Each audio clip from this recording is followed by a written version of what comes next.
Okay, welcome to the Sunday service. We are here. We are here. We are here. We kept time. It's only like 1 minute. Only like 1 minute study. We have to set up and do the behind the scenes stuff.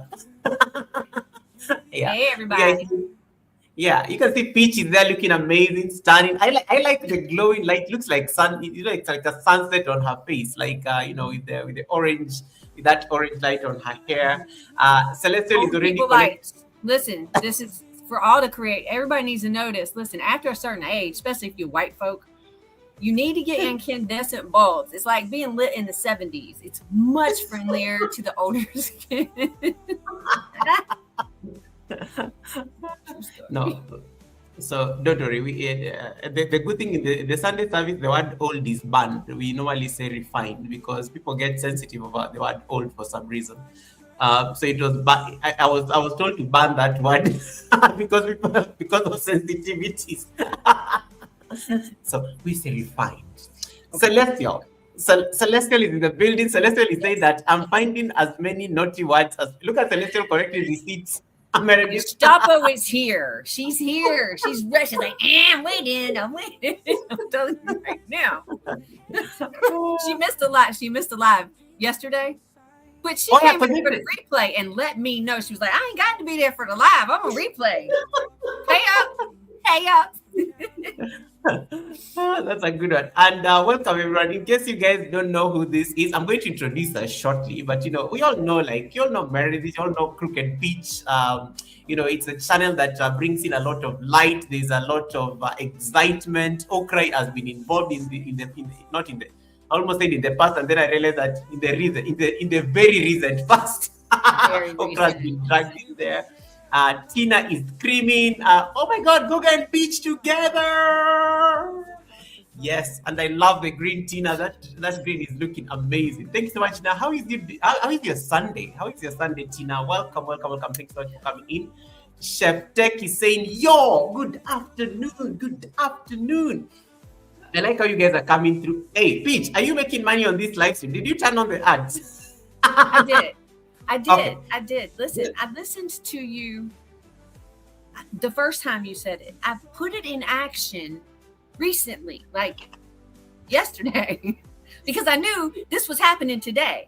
I tweaked the Awesome. channel in a few ways, Goga, because listen, I was already embarrassed enough at that one class where I was like, oh God, please don't look. Peach, shh, why are you giving people the receipts? It's too early. One thing I like with you, you're normally so direct. It's like, Goga, don't call me out. Goga, I'm going to make the changes. She, And then, what I tell you, I'm done. She's over there like, come on. we are Celestial, don't worry. Is it this the week she's going to give the first giveaway out of the Swager because the month is coming to an end? Yes, but we're not the time and the actual date and all of that. That Yeah, won't be announced. That's it secret. remains a That's for mystery. members. But oh, Sue, I did bring cash. I'm prepared. Okay, just so you know. Okay, okay. Meredith already showing off here with cash and things, and um, Know that okay. self. What do you want to bribe people? Like the moment you give us like a cash there, what do you want to bribe people? Like for on the Sunday Well, service? but no, it's not a bribe. All right, here's the situation. Listen, for those of you who don't know, I brought it. I brought it. Wait. Let me put you on that big screen so that people can see. Hey, JC. You need to turn it. Can you change it around so it's not backwards, Goka? Oh wait, you're not backwards. You're fine. This isn't backwards. No, I can see it very well. I think it's because Okay, I think can't. you're It looks mute. backwards to me. All right, it's my side then. My bad. My bad. All It's right, the mirror thing. Don't worry. this is the swear jar. Okay, the swear jar is something that I implemented just recently on the channel, Crooked Peach Questions Everything, because as it turns out, I have a real dirty mouth. And while some of it is all right, some of it is probably not very attractive to some people and, potential partners in advertising in the future. And it's not very ladylike. I heard it and I was like, oh, that don't sound good. That don't sound so. $1 per swear your that's right. Again, first day with my new tongue. I'm paying up $1 per swear word. Does not include hell, and crap is not a cuss word. Just saying. And monthly, this will be awarded. The contents will be awarded to one lucky subscriber. If they're fortunate enough to be subscribed and have those notifications set up, they will get some sort of a YouTube heads up to the giveaway. Because you got to be there for within the first 5 minutes, and then we're going to do the drawing. And also, the winnings have to be able to be accepted either in Cash App or an electronic Amazon gift card. Yeah, I racked my brain trying to figure out a way to award this to folks who don't have Cash App. Don't worry, they'll figure it out. Buy Me a Coffee can also be created, to whoever it is. I like how there's a very interesting conversation on the chat. Chef Tech says, it is said that those who use curse words are very articulate.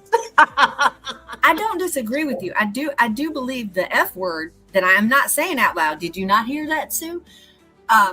There is not actually another word nor a combination of words that actually says it quite like that one word. So that one has been particularly difficult for me. And then JC says, Meredith is supposed to become my neighbor. Wait, what? Yes. We listen, it's not occurring yet. But yes, we have our eyes out looking toward the Texas way. If given the right opportunity, we want to go there for a number of reasons. One of which is there's quite a bit of family there in the Texas area. Oh, wow. We'll just see what happens. You speak out your desires and your wants into the universe, and then you start living your life like it's happening, and it comes to you. So it'll come to me when I'm prepared for it. I mean, the two of you, I have to talk about the chickens because that is also going to be part of the family. So, you guys becoming neighbors, we have to wait for chaos with all those chickens. But that would be wicked cool, right? I know, it would be super cool.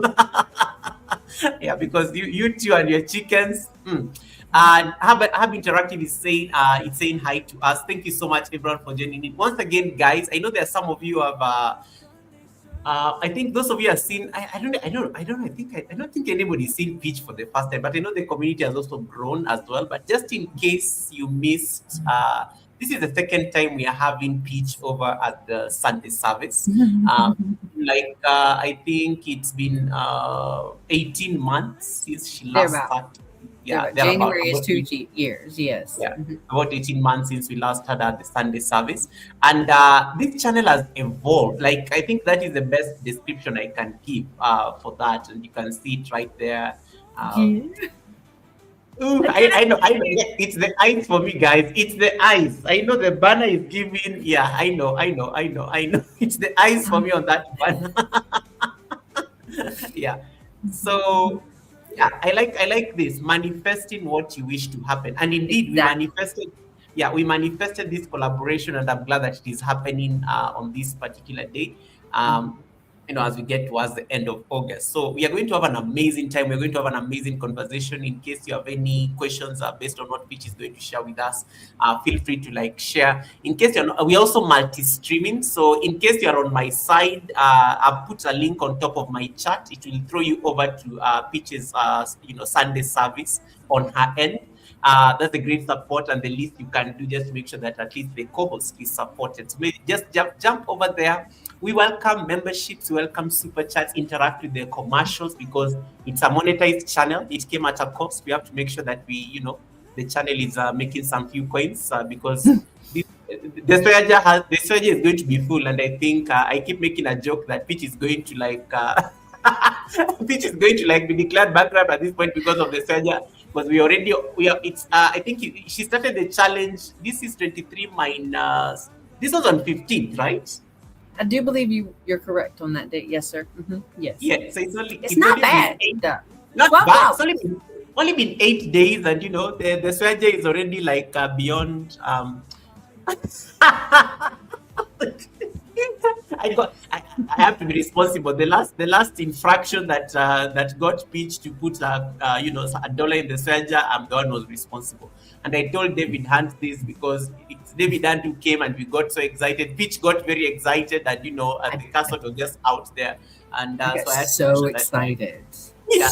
Yes. Yeah. But yes, the surgery is doing very well. But yes, please make sure that you support that house, in whichever way you can, because we are putting in the work and to make sure you guys have a great time at the Sunday service. And yes, share the live streams out if you can, because it's a Sunday, and we want to have a great conversation. So in case you're not connected, in case you're seeing Peach for the first time, make sure at least you're connected so that at least you don't miss the 8:45. She has this amazing show that is also about 10 days old, that they're about. It's an amazing show. It's very consistent.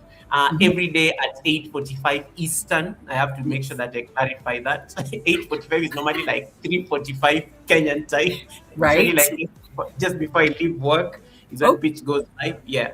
I normally leave work at around 4 p.m. So you normally start like around 3:45. So it works. That's actually really good to know. Thank you for saying that, because now I can arrange that in my head as I'm starting my day. Goga is ending his. Yes. Yeah. Yes, it's perfect. It's perfect. I totally love it because the timing is just okay. Especially for those days, like I'm not like working in the office and I'm at home. It's very easy. Like on Friday, it's normally very easy because I think on Friday I normally get an opportunity to work hybrid, so I can always be there. Hajarine is in the building. Welcome, Hajarine. Thanks so much for coming in. Hajarine, yes, Hajarine is here. Yeah. Hajarine, thank you so much for popping in. How you doing? Happy Sunday. Hajarine is busy screaming, Hey. and clapping and clapping and clapping. Oh my God, and Flora is also on your live. Let me tell you, Thank you. Flora is my Peach. This is going to be, I know you're going to get dramatic over this because I know you. Flora is my former boss at work. What? Yeah. Whoa, Flora, listen. Hey, send me an email. I know you got the deets, lady. Come on. Okay. Too soon. Okay, cut it. You pointed it out.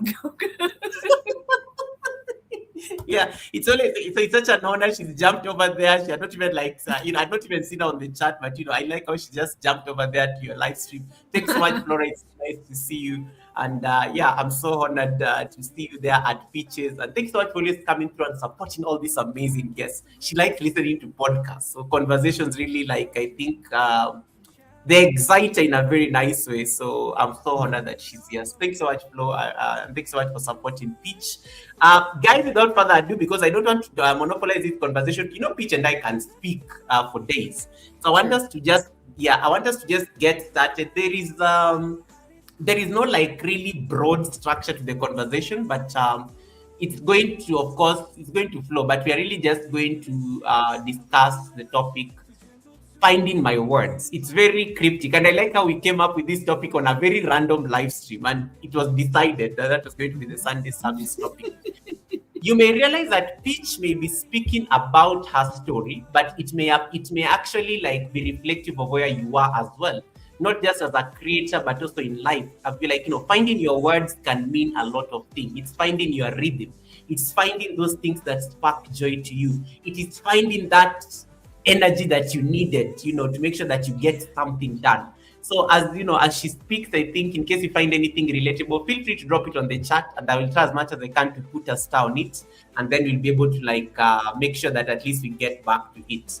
Nightbot be doing the most. Yes, Nightbot is well disciplined. Hajarine, thanks so much for that. The World of Ruggers, thanks so much for supporting us as well. Thanks so much for that. I really appreciate that. Oh, the guest is Meredith. Not Flora just happened to have been on Meredith's live stream. Yeah, that was fine. So welcome to the World of Ruggers. Nice to see you. Thank you so much for coming in. So guys, without further ado, allow me to start this by reading something very nice and sweet, just to introduce our guests, and then we'll get started with the questions. So I'll just pause the music temporarily. Take a deep breath in. My tism brain will be all off in La La Land trying to dance in my head. Right. Okay. So Okay, this is it. This is it. And oh, I have some amazing, I think, conversation points, and I think you're gonna love them. Okay. Um, yeah. So today I am very happy to welcome back a creator who has been on this show before. 18, just 18 months ago. Just 18 months ago. Not long, not such a long time. Of course, and the woman behind the channel, Crooked Pitch, questions everything. When we first met in January 2025 at the Sunday service, we talked about the gift of a restart. Peach, Meredith, as you know, those people know her because I know I always mix up Peach and her name. She's a woman who had spent years struggling with her health, facing the possibility of an early demise, and she's talked about this before on her channel, and eventually experiencing a near-death moment that changed the way she looked at her life. And she made a decision, and she was not going to go down without a fight. And she did leave the city, started over, and began rebuilding her life around health, nature, real food, gardening, cooking from scratch, food preservation, chickens, and of course, self-sufficiency. Did they say okra? I think it's somewhere in there. Oh, it's in there. But yeah, but Crooked Pitch became much more than just a homesteading channel. It became a record of a woman learning how to understand her body, reclaim her life, and discover what she's capable of without pretending to have everything figured out.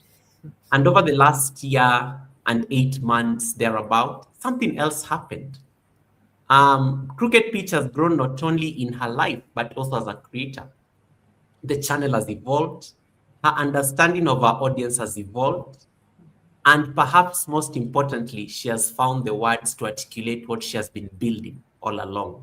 So today we're going back to that journey, not simply to ask what has changed, but just to understand what hindsight has taught her about becoming a better creator, a better person, finding your voice, and giving yourself, this is the most important, giving yourself permission to grow into your story. Peach, welcome back to the Sunday service. How are you feeling? I feel wonderful. Thank you so much for having me back. Yeah. You just really, you covered a lot there. It has been actually quite amazing what's happened over the last 18 or so months, Goga. Wow.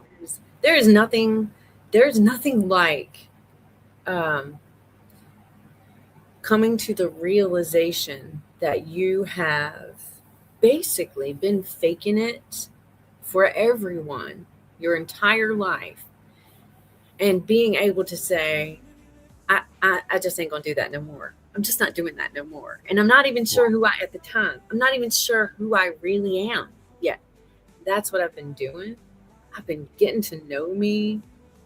And you know what? I kind of like me, actually. Like, I think I'm pretty cool. And that is not the same as it used to be. Gosh, woo, honey, things have changed. Flora says, I already feel at home. And I think she speaks on behalf of a lot, of a lot of us. That's my aunt, Tasharia, who was our destiny connector, made us like have this conversation because I did meet you courtesy of Tasharia, my sister. Thank you so much for coming in. Peach, 1 year, 8 months. It's not a long time. And, talk to us about this because I like how you are so excited. And the first time we ever talked about this is, there was something you said. There is a fire within you in terms of even how you show up nowadays. And somebody could see it. It was on how you express yourself now on the live streams. It's very expressive. There's like a lot of freedom around when you make content, conversations, your voice, speaking out, there's just a lot but that's what, of course, I could see from me looking at the screen. But talk to us about the cost, talk to us about the cost of getting here. It really wasn't a cost, Goga. That's one of the bigger things. And I think I may have mentioned this at some point, maybe, but yeah. See, this is the thing. So I've been lost my entire life. I was just lost. Everybody called me a seeker. I've tried I've tried a million things. I've tried to find a place where I felt like I belonged, and there were several occasions during my life where temporarily it was livable and workable until it wasn't. And I didn't Mm. have any idea what all of that was about. Um, so I've been looking. I've been looking for me for 50 some odd years. And it turns out I was right here the whole time. I had to Wow. peel off the layers of crap, all of the ways I tried to live, all of the things I tried on. I tried to fit in, squeeze that shoe on. It was way too small. That's this just I took it all off. And I'm like, I'm there and I don't have to keep looking. It's not a job anymore. And you know what else? I'm so happy every day to wake up. I'm so happy. Jeez. Oh my gosh. So everything is just new and fresh and wonderful now because I don't have to put on somebody else's glasses to look at anything else that I do. And I refuse to ever do that again. I just am not going to do it. Also, I just think that people need to hear somebody say this because there's people out there who feel exactly the same way. And all they really need is to hear somebody else say, you're allowed to do this. You do not have to keep faking it. Faking it is exhausting. It's exhausting. Oof. Yeah. The Sunday service loading. Yes, guys, welcome to the Sunday service, where inspiration awaits and very interesting and sometimes difficult conversations, of course, that can help you make that decision happen.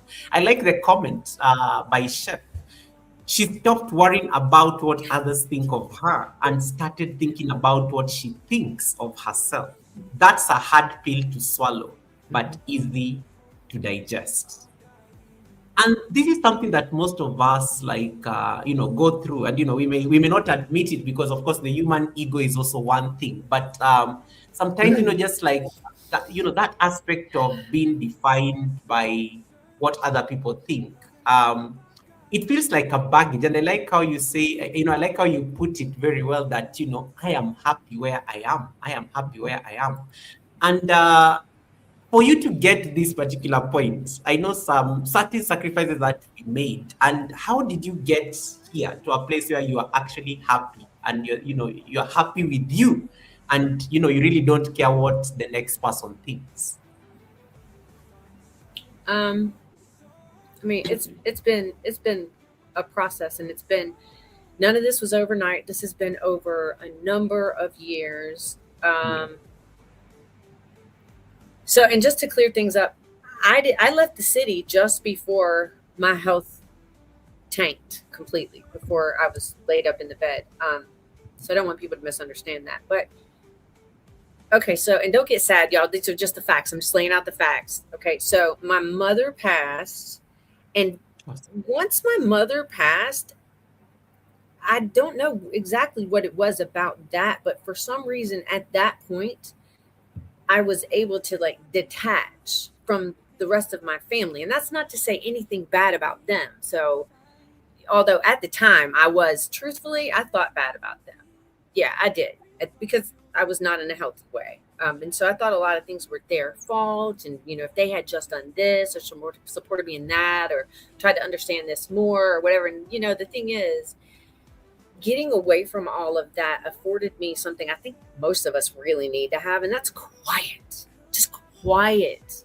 No input. No, I don't want to hear who said to who about what or who went where or what girl. No, I don't care. I don't care. I don't want to hear about it. I don't want to come to your birthday parties. I don't want to do any of these holiday things. For some reason, after mom passed, it just gave me kind of license to be like, you know what? Stop saying yes to all these things. Not because I don't love them. I do. I love them dearly. I can't live like that. I'm not wired like they are. I didn't know that for a long time either. So that's probably was the second biggest thing when my health collapsed and I had the situation on the bathroom floor where I just thought I was dying. I was going into shock, truthfully, but I was actually in the process of dying overall. When I made the decision that day to stop going to doctors because it had never worked for me, I don't suggest other people do that. By the way, it's really dramatic. It's it probably was not the most intelligent thing to do. I don't think people would think, but that's what worked for me. So I put myself in a situation where I had no choice. First of all, Goga, after getting some quiet, I put myself in a situation where I'm going to figure this out myself. Thank goodness I have figured it out for myself. All of that, then came this. I'm autistic. What? 53 years old when I learned this information out. And it was that's been the part. That's what you guys have, those of you who have been hanging out with me, Goga, I know we're actually friends too. So I know you've seen it. That's what I've been getting into, basically. I don't take to change easily, and that's probably most people on the earth, but I don't take to change easily.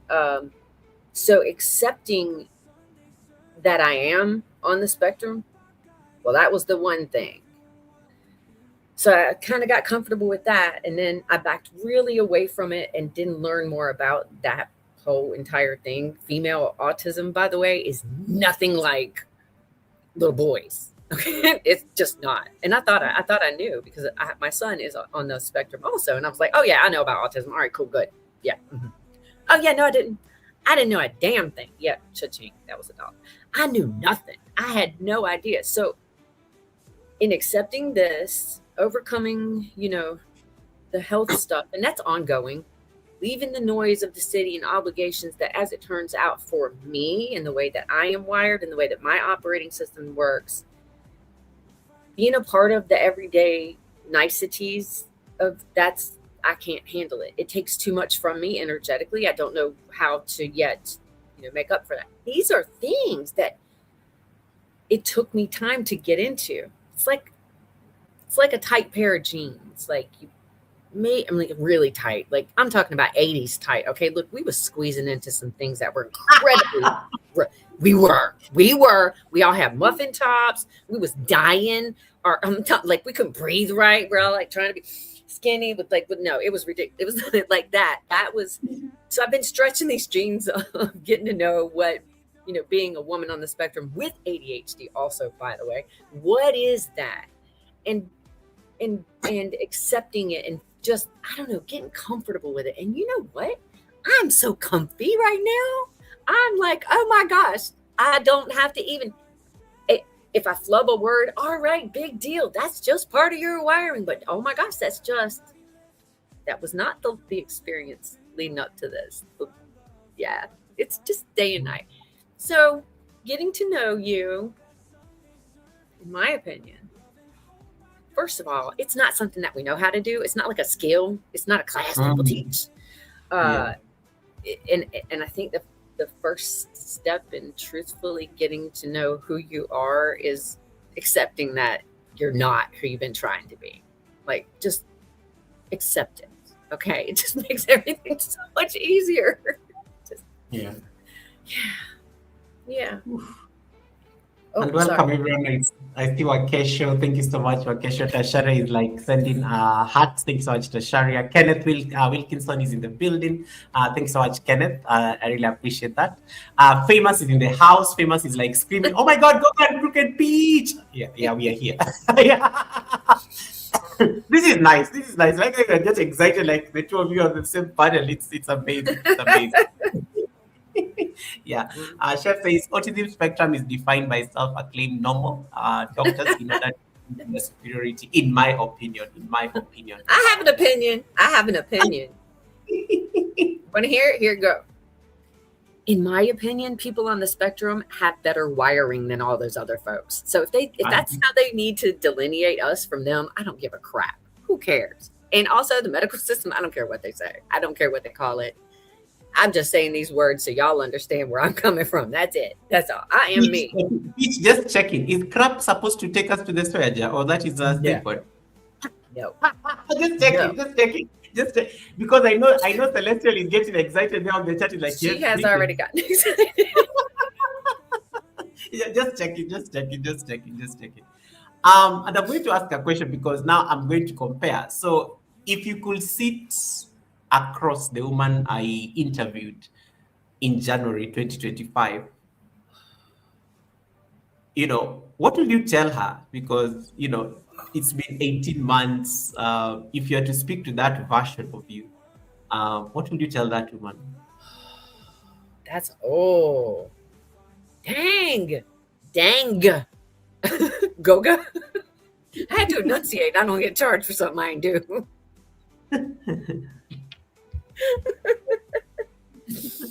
Oh. Ooh. Okay, really, if I really and truly could do that, I would tell me two things. Number one, I would say, girl, breathe. Just breathe. And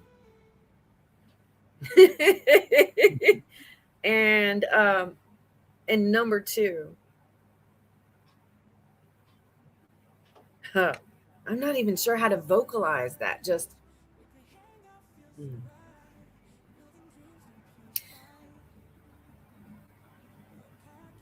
you're about to find everything you've been searching for your whole life, baby. Take a breath. Oof. Oof.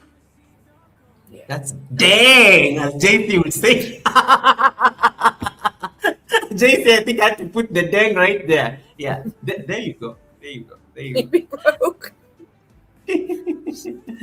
Wow. Okay. Okay. Just checking in, and that takes us in terms of even the conversation. Because I know last time when you were speaking, it was about that conversation around the restart. When moving out of the city, getting into homesteading, and in case it now comes to, and even content creation was something that you embraced around that time, and of course, remember you used to be a top supporter, never used to do much on the channel and even things like that. So do you think, because I know we were talking about a restart around that time, but do you think you are really starting over, or finding your words means that you've moved to a totally different chapter? Because finding your words can also be interpreted as like giving yourself a reset, but it could also like reflect on a new chapter that you're turning, that you needed to close a certain door, you needed to close a certain chapter. The conversation around restarting and finding your words, just let us just get marry those two. Do you still think you're starting over, or do you think you've opened a new chapter or turned over? Yeah, no, honey, I'm not starting over now. Like we've already done that. Okay, I got the suit on. It's comfortable. It's what I was supposed to be wearing the whole time, and I am going to stay right here. And if people don't care for it, that's fine. It's okay. I still love you. Just because we don't like each other don't mean I don't love you. That part right there, those words, that is the truth, Goga. That's my heart. I love everybody. I love so strong. And I always have. But I was told just over and over again, you're stupid, you're naive, that's not realistic. And it was something that I stuffed way down in there, and I put all sorts of layers of other people's crap on top of it. And it's... Let your freak flag fly. Just do it. Just do it for you. Oh my gosh, man. We could change the world. We really could change the world. Just being true to our own self. If we can shut out the noise and the nonsense and the advice nobody asked for, like we could get here so much quicker, so much easier. And when we are able to do that, it frees up so much, and it allows you to be able to expand your awareness and be helpful further and further and further out until, you're starting to knock on the door of the next universe with the love. Because I used to be in a state of always being incredibly suspicious of people and or anger and of reactivity, and for a number of reasons. Nutrition's definitely a big part of that, but trying to live somebody else's truth was like, that was the biggest thing that was going on at that time. Yes, Yeah. Chef, you're so right. Right. Cheryl, thank you so much for coming in. I like your name, Cheryl. It's Oh, very, Seville. Oh, her, yeah. Seville. Hey, Seville. Hi, sweetie.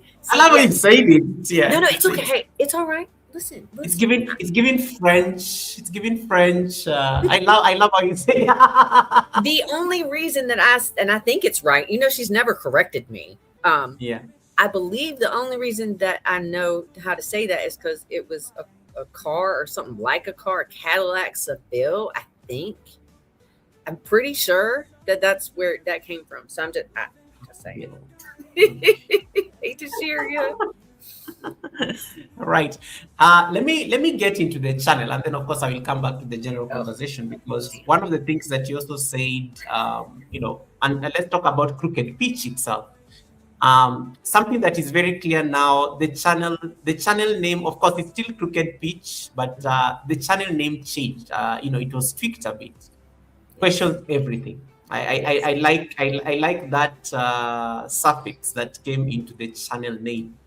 Talk to us about that moment when like, just picture it like when you're on your computer and then playing around with the edit button. I am ready to edit my name. It is Crooked Pitch, questions everything from today, from this moment. Just that moment right there. What did it mean to you? Um, Okay, so I had actually stepped away from YouTube for a minute, which I've done, and I will probably do at some point in the future. And that's just part of me, honoring who I am, how I'm wired as a person, keeping track of my energy levels and how much I've expended. So I had to step away for a good amount of time. So more quiet, right? Even more. I love being in the quiet place because then I get into my creative mind, and I real things start to just like flow. Yes, things start to just like flow.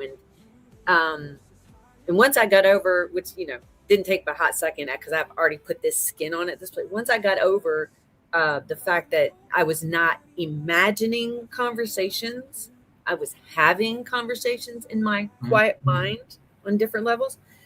I started to be like, wait a second. So there's not a single thing, and this is not a new thing. I've questioned everything my entire life. Like the girl that she got too many questions. And then like people have consistently thought I was questioning their authority, and also, okay, look, that's never been the issue. Not ever. Like I legitimately am asking these questions of you because I do not understand. And if you do not explain these questions to me, we cannot move forward. You think I can move forward. No, I cannot. You don't understand. Like it's got me in so much trouble. Let me just promise you, Goga. Judges don't like to be questioned in court. They don't like it. No. Bosses, they don't like to be questioned. They don't like it at all. But that's part of like the getting to know you, accept who you are. So what if you're a little bit quirky? If we weren't all quirky, the world would be like the Stepford Wives. And no, thank you. No. Just saying. So I just accepted the fact that I have questioned everything. And also I accepted, and this is the thing, I accepted that I had reason to question. Like that was the whole thing. I needed to stop trying to justify why I had these questions. Because I have questions. That's why. I don't trust none of it. I just don't. My understanding of things isn't necessarily the way that you're supposed to understand things. So I got questions, and we're going to talk about it. All of it. Just, we're going to talk. I'm not doing this no more. Being quiet and trying to figure it out. So in that moment, I was like, you know what? I don't care what everybody keeps telling me about the algorithm and keeping your name. So like, I need people to know why I'm talking about all this random crap. Absolutely. So that's what I did. I changed the channel to the truth.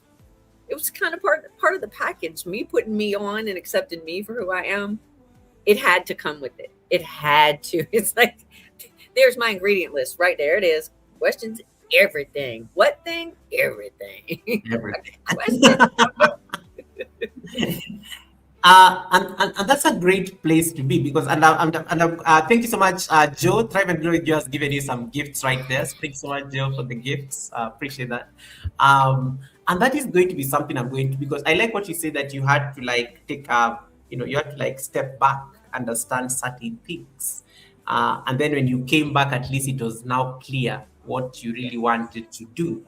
These questions that you had, algorithm notwithstanding, you're going to like put them out there because this is how your mind works, and you need to ask the questions. Mm-hmm. Before I go to the questions, talk to us about the break. Like, I've been away. What did it like do to you? Because I know sometimes when you're on this platform, sometimes you like stretch yourself so thin because you have a lot of people you are trying to support. There's just a lot going on. You're consuming so much. Sometimes I have to like silence everything because my head is like almost, I'm going to lose my mind. You just answered your own question. There it is, Yeah. right? You just said that's the reason, and that was the benefit, because and also that's part of me learning more about monitoring my levels, because you know what, you don't just have one. It's not just about how much energy Yes. you have to move your body there are different levels of energetic energy. There's learning is one thing entirely all of itself. So you can study and blah blah. When you're done studying, you're done. Ain't nothing more going in there. You better walk away, right? Yeah. Hopefully, I think Goga, you at least understood what I just said about that there. But it's the Yeah. same thing with, yeah, you're trying to be supportive, and as a neurodivergent individual, I'm highly empathic. So when I'm supporting your channel, like what I'm doing right, my excitedness and all this is happening. Okay, I'm talking back here. You can't hear it. I'm just in your chat, but that's me. So I literally I had to stop spending that energy for some time, and then it's just like a level, Goga. It's like noise at first when inputs it's just been a lot, right? And you're trying to decipher a lot into your personal language. It's a lot of work. So it's almost like a pressurized feeling that's there when I first. I'm like, okay, it's time. I got to give myself a minute. And it's slowly, like a swelling, like it just slowly goes down and gets quiet. Yeah, it just gets quiet. It's almost like that pressurized thing. It almost muffles your own personal thoughts.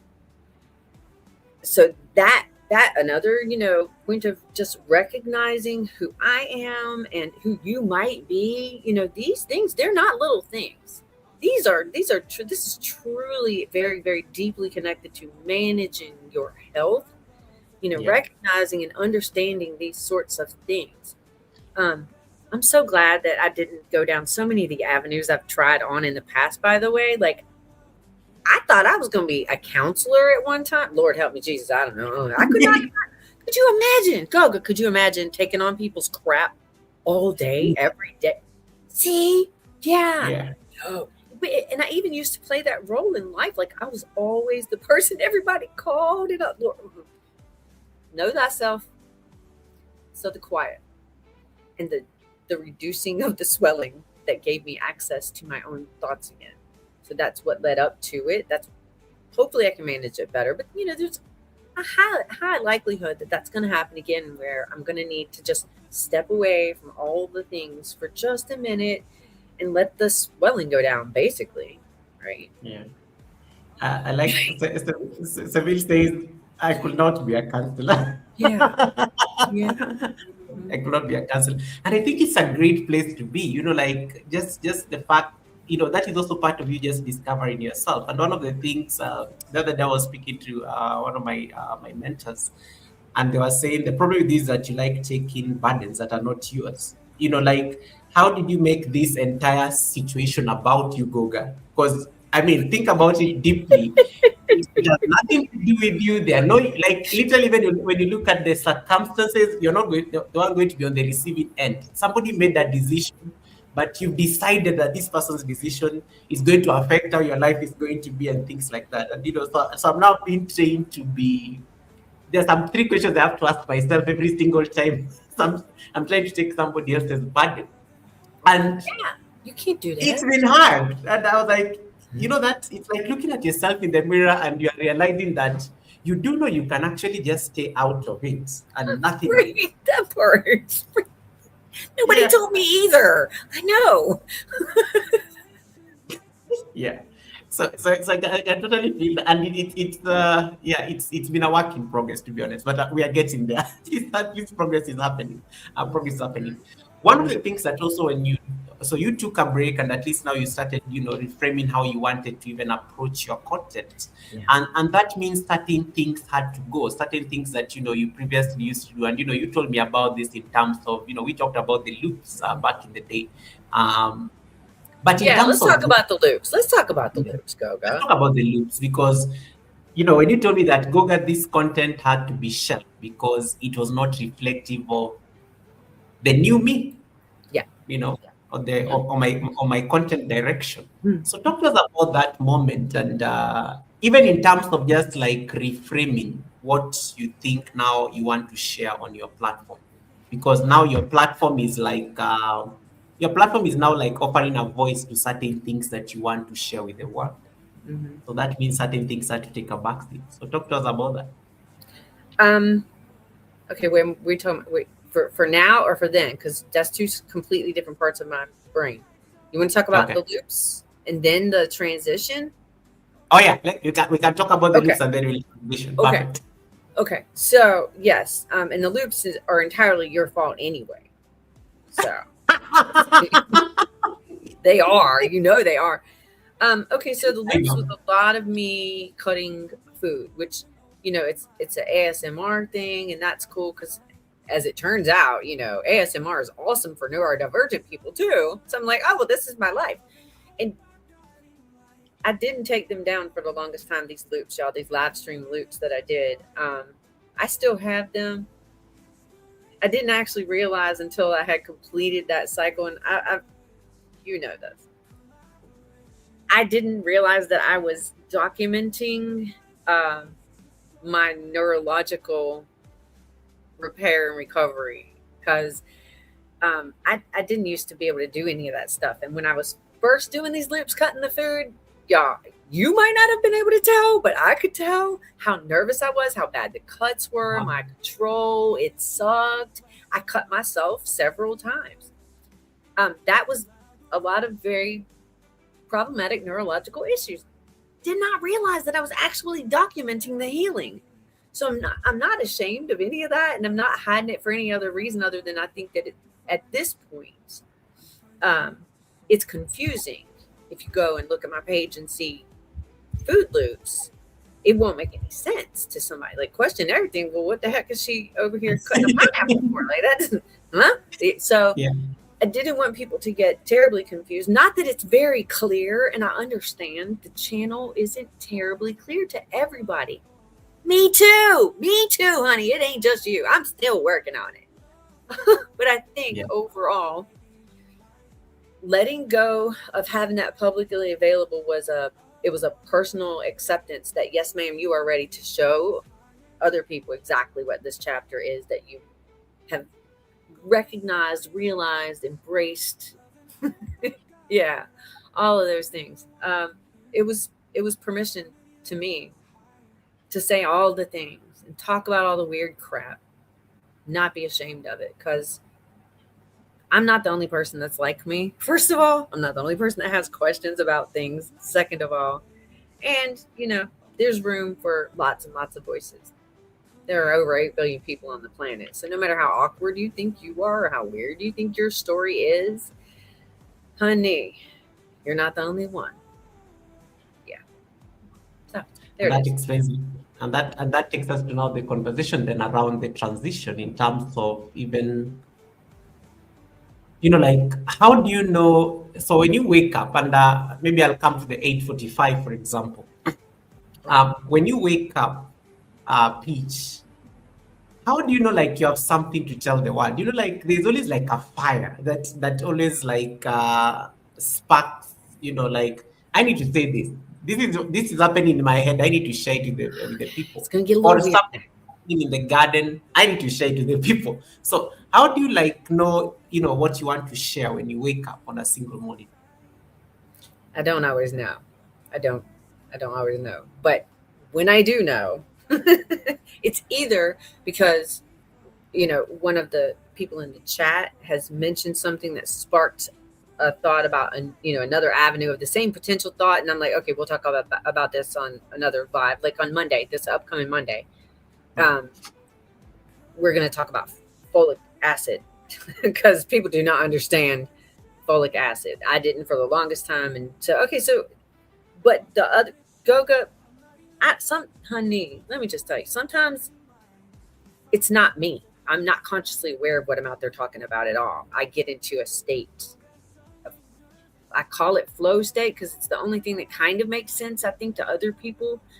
But I'm not even local. I'm not in my local mind. It may not even be me talking. Sometimes I think that my spirit guides speak through me. And that might be a little woo-woo for people. But hey, you know what? It is what it is. I talk to ghosts, animals, plants. It is what it is. I'm a weird chick. I've seen You it know up what? to I'm plants. fun. And the sunrise as well. I love it when you greet the sun. Oh my gosh, look at all this. Oh, no way. Okay, ASMR, anxiety, sarcasm, madness, ragged. Oh, wow. Okay. Thank you so much, Aaron. Lindy, appreciate. Thanks so much, guys, for sharing the love. And once again, in case you're not yet connected to Crooked Peach, yes, we are having a conversation with Crooked Peach, finding my words. And in short, I want you to look at this in terms of how to become how to become the person that you're destined to be, not just as a creator, but also just even as a human being. Those things that you normally like find yourself like holding yourself from doing, that is the conversation we are having right here. So thank you so much, everyone, for popping in and just to listen in. We go on the conversation around sometimes you have no idea. It's just like a flow state. Just like a flow state. Mm-hmm. Okay. And in terms of just like speaking of the flow state, because one of the things that comes with the flow state is, of course, when you came back on the platform, when you are getting rid of the loops. But as I like how you say that I kept the loops either way because they were a lesson and they were necessary for that particular time. When it came to even how you approach the videos that you do now on the channel, talk to us about that moment. Like, what kind of videos do you make now that you will not like have made, 2 years ago? Like, even in terms, because that will give me at least insights into how you approach your editing and even the sourcing. Why do you have to say that word? That should be a cuss word. Edit should be a cuss word. Listen, you wish. I have a lot of things that are in my brain that look amazing. I am very slowly, and it's annoying, but me and technology, me and anything new, it's just a very slow process. I do have like a series in development about my medicine cabinet. I'm just going to share 1 or 2 herbs at a time, what I use, what good it does. I have such an artistic vision in my head, Goga, and then I have really weird crap in my head. So I can't definitively sit here and tell you this is absolutely the direction the channel is going to go in one way or another, but I almost feel compelled to start filming things in a completely different way, attempting multiple angles, very gritty lighting, very real, very realistic. All the wrinkles, why? Say it with me, because wrinkles are proof of life. Yeah. Not AI. Very real and gritty, and just kind of some inspirational dialogue that I have that, you might not need to hear that right now at this moment, but at some point in time, you're going to want to hear it. And I want it to be entertaining for people. A lot of times, like I was alluding to with the whole spirits thing, by the way, Goga, what I put on camera, whether it's, on a live or on the thousands of hours of video that I have recorded, but they're not published. They're just on SD cards. Because editing. It's really, really hard. Okay, it's hard. I just feel strongly that sometimes spirits really speak to me about one thing in particular, and those are the things that I want to put out there. Like, there were just a few days ago, I was compelled to speak about addiction, and I didn't know why. And somebody was in my chat, and they just happened to have somebody else at their house that was an addict in active addiction, and they needed to hear that. So what am I doing? Letting my spirit, speak out and to the people and through the people. And the only thing that I want to share, and I can tell you this, absolutely, y'all don't have to worry about this. Listen, I'm not making doom content. I'm not going to do it. Even when I mention the bad stuff that happens to be going on, I'm anti-doom. I am all about hope and peace and love and being supportive of humanity and treating each other well and taking ownership of our own lives again. Because I got to be honest with you, I think there are probably the vast majority of people, they don't even know they're allowed to live life the way they want to live life. And I don't mean harming other people. I just mean not doing everything everybody says to do. Listen, if you like me think Christmas is a very strange holiday and that there's something wrong with putting children on a old dude's lap, hey, you don't have to celebrate it either. I'm just saying. We're allowed to be weird. I want to spread that, give people permission to be who they are. And frankly, connect with other people that are neurodivergent because, well, we kind of just attract toward each other anyway. And I think that we are probably the ones who are best wired for all of the upcoming changes that are happening and needing to happen in our world. Yeah. Very beautiful comment from Storms Radio. Peach, I come here because you're real, my dear friend. Because there is so much fake crap on YouTube as a platform, and I like this because this now speaks to you as Peach. Storms is speaking to you like as a personality. When it came to just even rethinking your content, do you think your audience also changed with you? Like, because you notice it actually, like sometimes how you decide to approach, and I like how you say that you attract your tribe for sure. For sure. Yeah, for sure. You do. You always notice that. Yeah, why am I always hanging out around these kind of people? And it's like technically, you guys are. There's something that you share. There's something that you relate to. You can relate to in each other and stuff like that. So even in terms of your audience, when you look back to we are speaking now of 2 years ago nearly, and even the kind of audience you have today, do you think the audience also evolved? Because that is one thing that I know sometimes happens. Yeah, I do. I think, people cycle in and cycle out sometimes. And people have cycled out because I'm not focused on the ASMR stuff, but the people who have come around, like, you can tell that we are definitely, like, we really connect on a deep level. We resonate with one another. I think that's just part of it. And it's again, I think it's part of being neurodiverse too. I just think we're attracted to each other. So yeah, being able to accept myself, love myself, and just be myself, just exactly as freaking weird as I want to be, or as I am rather, and not thinking twice about it. I think that speaks to a lot of people, because like I said, a whole bunch of us are probably faking it. Yeah. David is screaming, "Peace!" David! Oh, honey bunny, I'm so happy to see you. I have a present. And then he says, wait. Did you just have Okra sitting there next to you? Yes.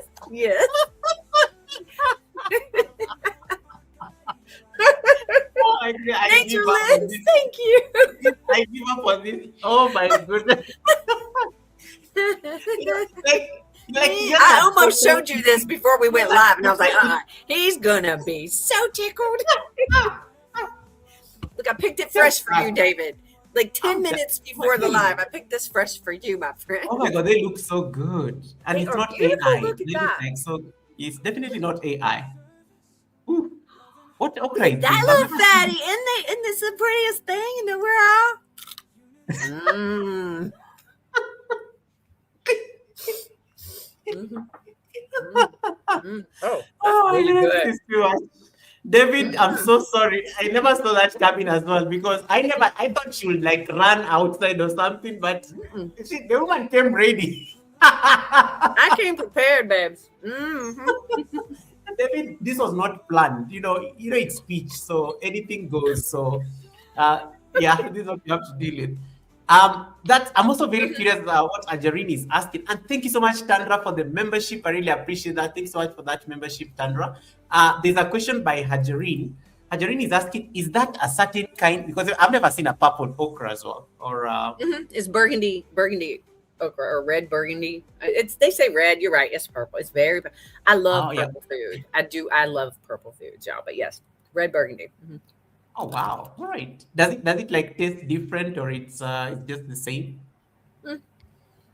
It's not. You know, okra can be very viscous and slippery, Yeah. slimy, if you will, David.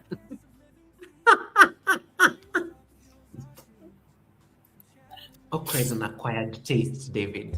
This is not as nearly as slick and slippy.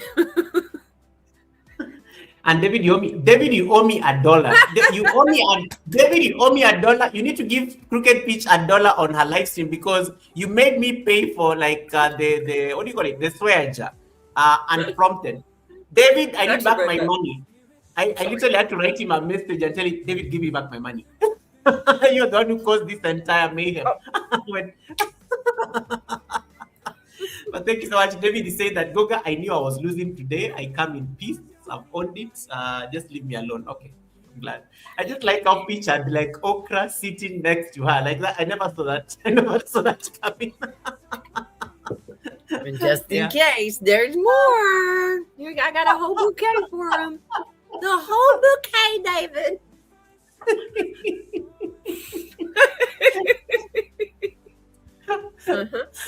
Oh my goodness, that was a great commercial break. And guys, if you have any question you want to ask Peach, feel free to drop it on the chat. I'll be able to like highlight it for her. In case you have anything just around our conversation, feel free to like ask. Waiting for somebody to give you permission. This is something. Don't hold your This breath.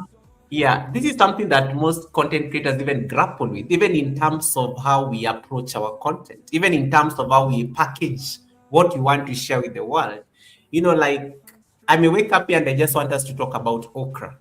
And just because David does not like okra, maybe I end up changing my entire content strategy because David does not like Yeah. okra.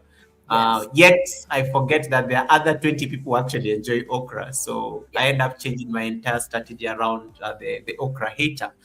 And that's just me using that as an example. I used to suffer from the disease you just spoke of. In case you all didn't recognize that is the people pleasing disease. Yes, I used to suffer from that dearly. I don't know. No, you cannot be pleasing all of the people, especially when you go around not doing a stinking thing for your own self. Just saying. Just saying. How do you move from there? Because it's a lot. We work around human beings. We are in a platform that is literally tailored for us to please people so that they can subscribe or give us likes and or give us like super chats and membership. Chef, I will kick you out of the live stream. What do you mean you're not an okra fan? Sorry, Chef, Chef. what do you mean you're not an okra fan? Stop giving David ideas. He's going to start getting excited here on the live stream. That finally. Okay, just kidding. I got a little bit in my teeth. I'm trying to get to it. Okay. Sorry. I'm being terribly inappropriate. My bad. I'm sorry. Oh, Barry wants some okra. Chef, David is an anti-okra crusader on Peach's chat as well. So you just got a friend. You just got a friend. And thank you so much, Siftin. Appreciate you, Siftin some soil and more. I love that name. Uh, Tandra says, I have never tasted okra. I don't even know whether okay, so you don't hate it, but you've never tasted it. Okay, just check it. Just check it. Just check it. It's at least if Peach was to offer you and you enjoy it, hmm, it I can don't be know how to decided. describe the taste to anybody, but if you'd like a bite, here.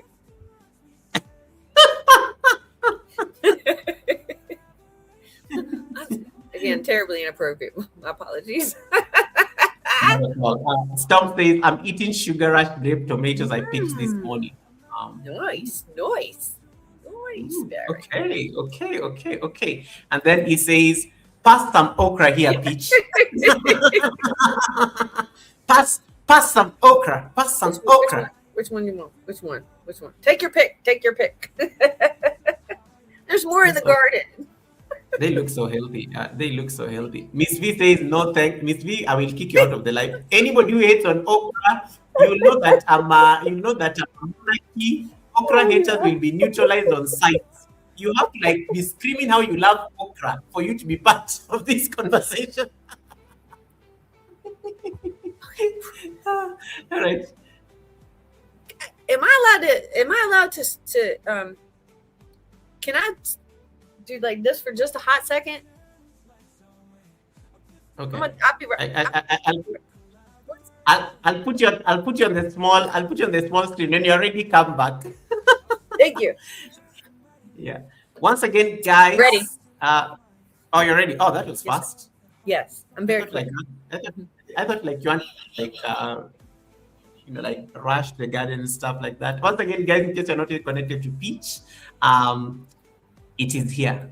And we're going to talk about this, these blue eyes and how they're giving freedom, they're giving fabulous, they're giving fierce vibes.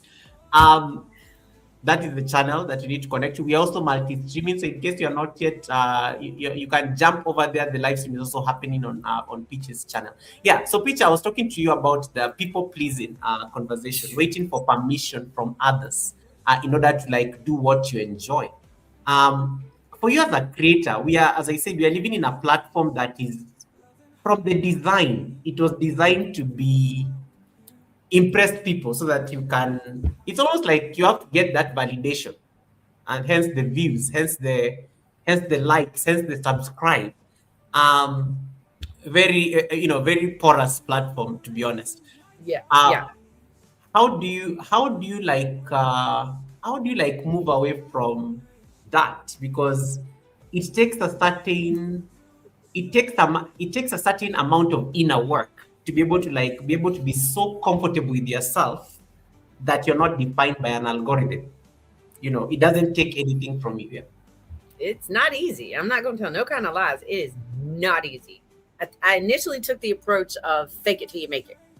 That, in fact, did not work for me. No, did not work for me.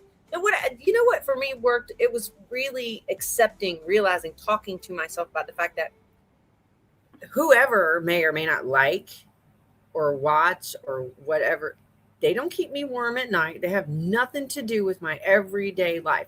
And that part right there, taking that, and then later, frankly, in this process, realizing that I had lived my entire life being validated externally.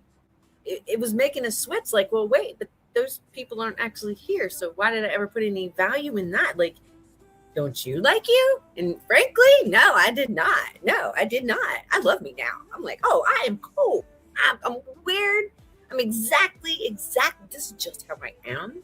And I don't know exactly I would love to have magic words to help everyone be able to get to that place where you can just be who you are no matter what.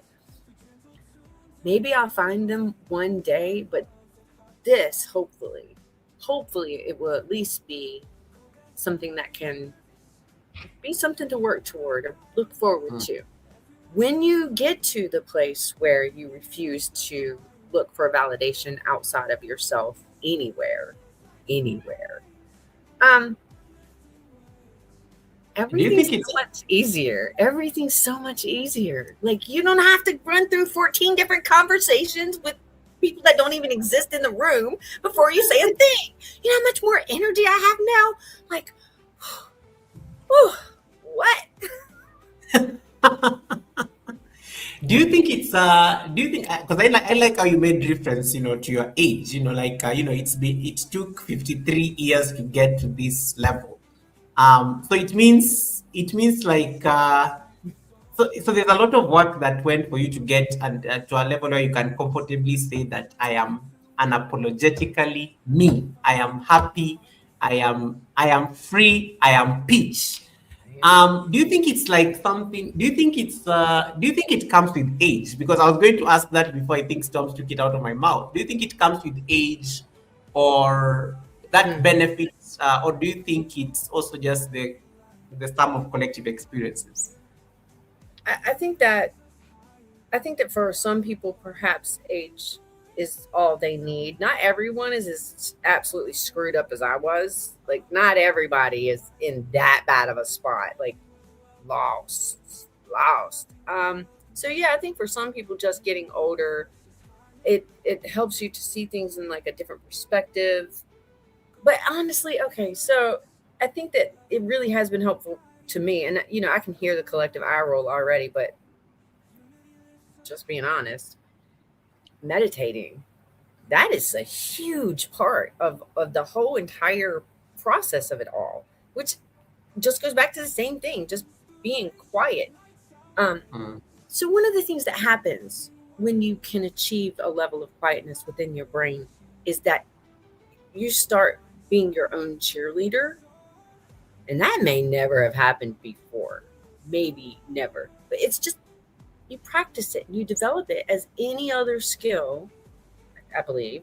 um and also, probably, maybe for me in particular, yeah, the level of vitamins in my body and nutrition has been a part of it too. It's just been a huge part of it. um and for those of you who don't happen to know, and this has no reflection on Goga or his channel, this is all my opinion. I'm not a medical doctor. This isn't medical advice. It's just the information that I've gleaned and researched mm, on deeply. um I strongly feel like I lived for a very long time on extraordinarily low levels of vitamins, and my brain needed to heal.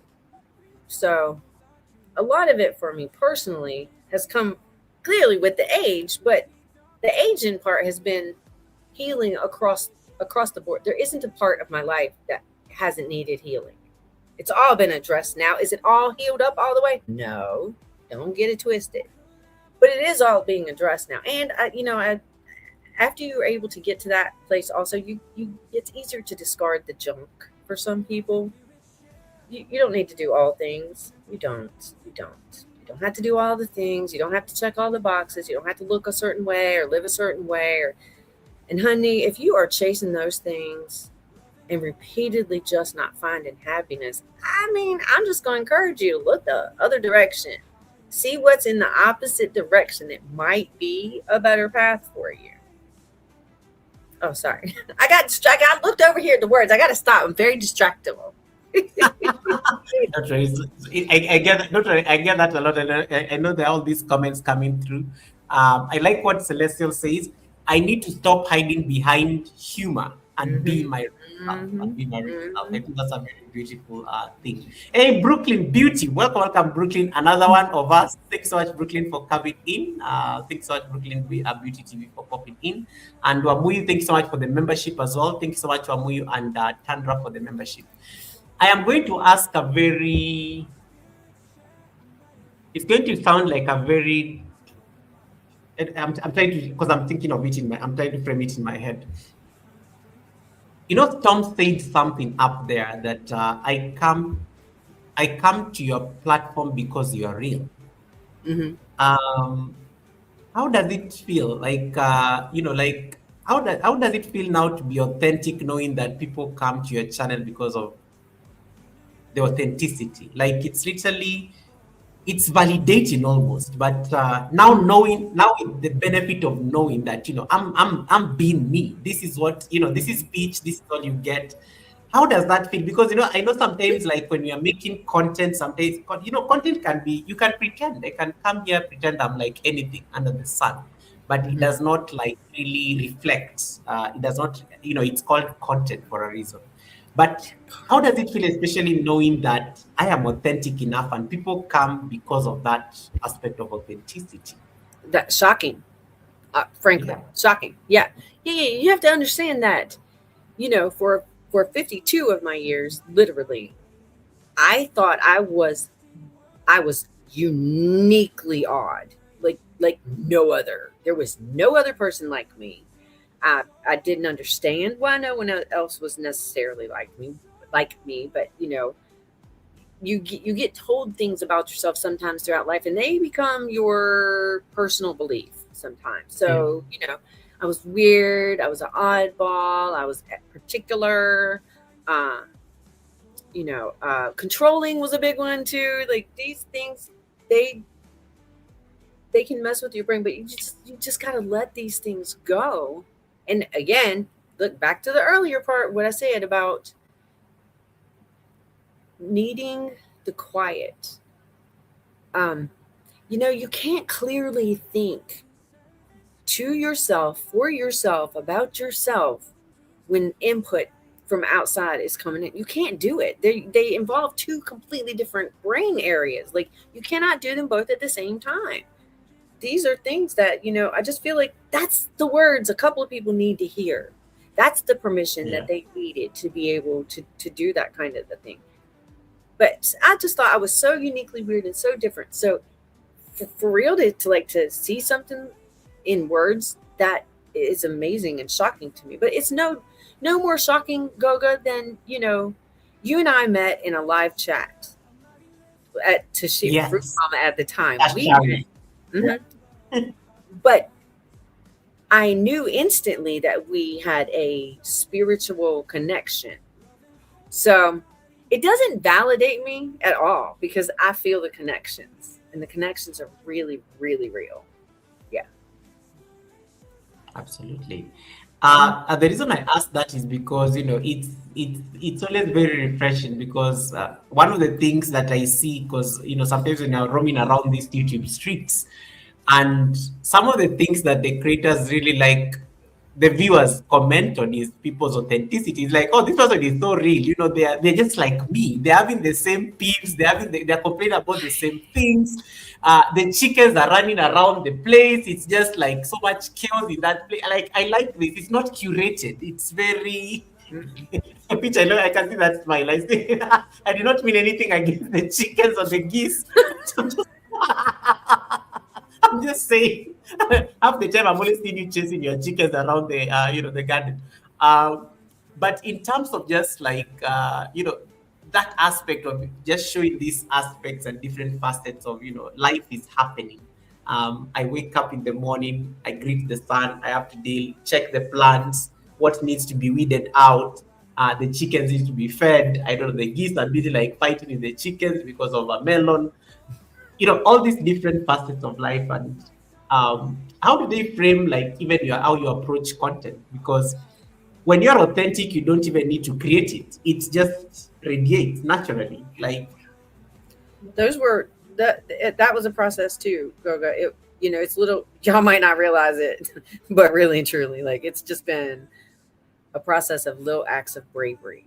Um, it's it's so weird to think about, but it's so true. It's like testing the water with your toe a little bit to see if it's too hot or too cold before you just jump in. So I was letting a little bit out, and that way it wasn't about other people. It was about me. It was like, okay, well, can I do that? Do I feel exposed or raw? Do I feel fake? Hmm. It was a process. It was a testing process, and now it's just, I don't know. I don't have enough energy to be fake, I guess. First of all, I don't even have enough energy to like curate content. I'm just like, whatever, this is my life. and I have some real weird ways of thinking and talking, and let's just see where this goes. And people tend to, I mean, see, they seem to like it. And I'm like, well, that's really cool because that means y'all are totally my tribe. Totally. Like, if you're vibing with me, we have some things in common, okay? And we don't have to speak about all of them. Sometimes we just know. We just know. Yeah. Do you ever feel like like when you compare to back in the day and the kind of content you used to create, do you ever feel like you are holding back? You know, because I know sometimes for me, I always tell, do you ever feel like a sort of hesitation? Like, I'm not going to show people this aspect of my life. And you know, there's that aspect, like even when you share it, you don't even think about it because it's, you know, there is no like there is no like hesitation when it comes to putting out that particular content. Yeah. Well, and that was again, I've been testing. So when you do expose something that you feel trepidatious about, and you put it out into the world little bits at a time, and then the world doesn't end, I don't know. It just kind of opens the door up for more and more and more. And now I'm not even sure exactly how to address the question. This whole thing is a process and it's still ongoing. I don't know. I'm really currently though very shocked. The channel's growing, Goga. And I'm like, what? Then that means there's a lot of people like us. Not just me. There's a lot of us out there. You know what? I don't know. I don't know. Sometimes you just got to be brave and try doing a thing. And then sometimes, if you're me, you have to see where it goes. And I'm still seeing where it's going. But I have some ideas of where we're going to go. And I think y'all might like where we're going. Because I'm a freak, just like you. We're all weirdos. We are all here. We are all here anyway. So, and that comes now to getting a curated series like the 845. Yes. You know, well, yeah. Let's talk about this. That some of the big changes you're making on the channel. You know, there's something about the thumbnails. As much as you say you dread technology, something is happening on your channel. Shut up, Goga. Yes. Let us talk about. Why did you have to bring this up? You knew we had to talk about it. It's part of the conversation. Let's talk about some of these. Let me not call them challenges, but let me talk about some of these learnings or the lessons. Okay. Yes. That and you know that are making you make these changes. And I like there's something you like saying repeatedly when the brands and the sponsors that I'll be working with, you know, there's something you're manifesting for the channel, and that's why you're even things like the swear jar, you know, you keep on saying, okay. And working with that's brands. That's just happening in real time. Like, I'm not playing in this. I swear I'm not.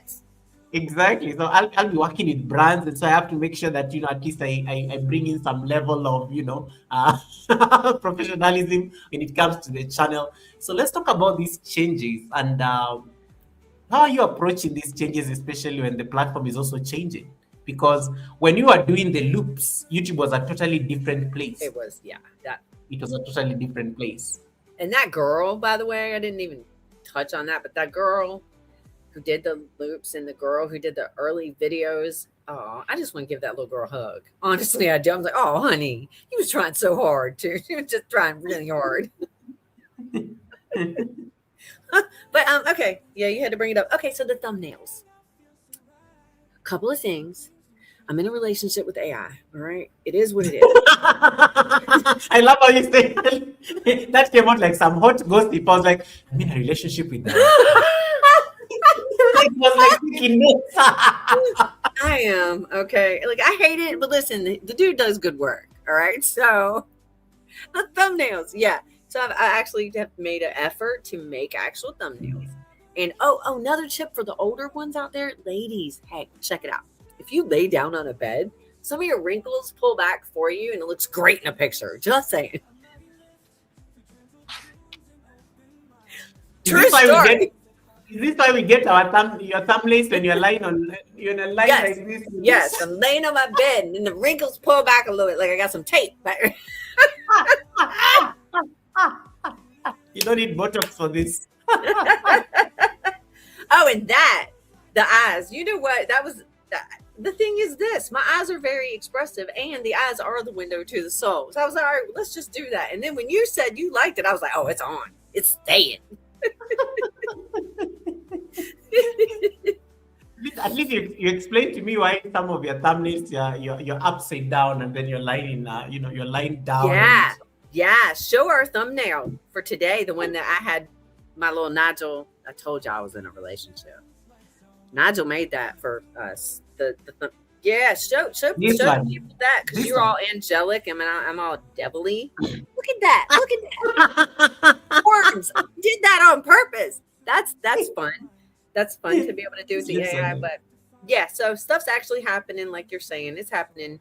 We're going live here from the house together now. Like, I don't know, we're just doing chores and stuff, sharing our life. People seem to like that also.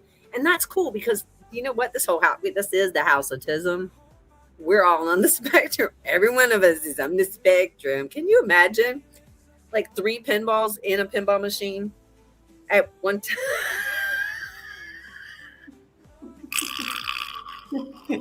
Everything goes back. Yeah. Now the ladies are like, why is Peach telling our secrets? Everything goes back. I didn't know it was a secret. I thought I discovered something. Dang. Trying to be helpful. Incandescent or candlelight. Let me tell y'all, ladies, the skin looks much nicer with that lighting. And then if you lay back, that's it.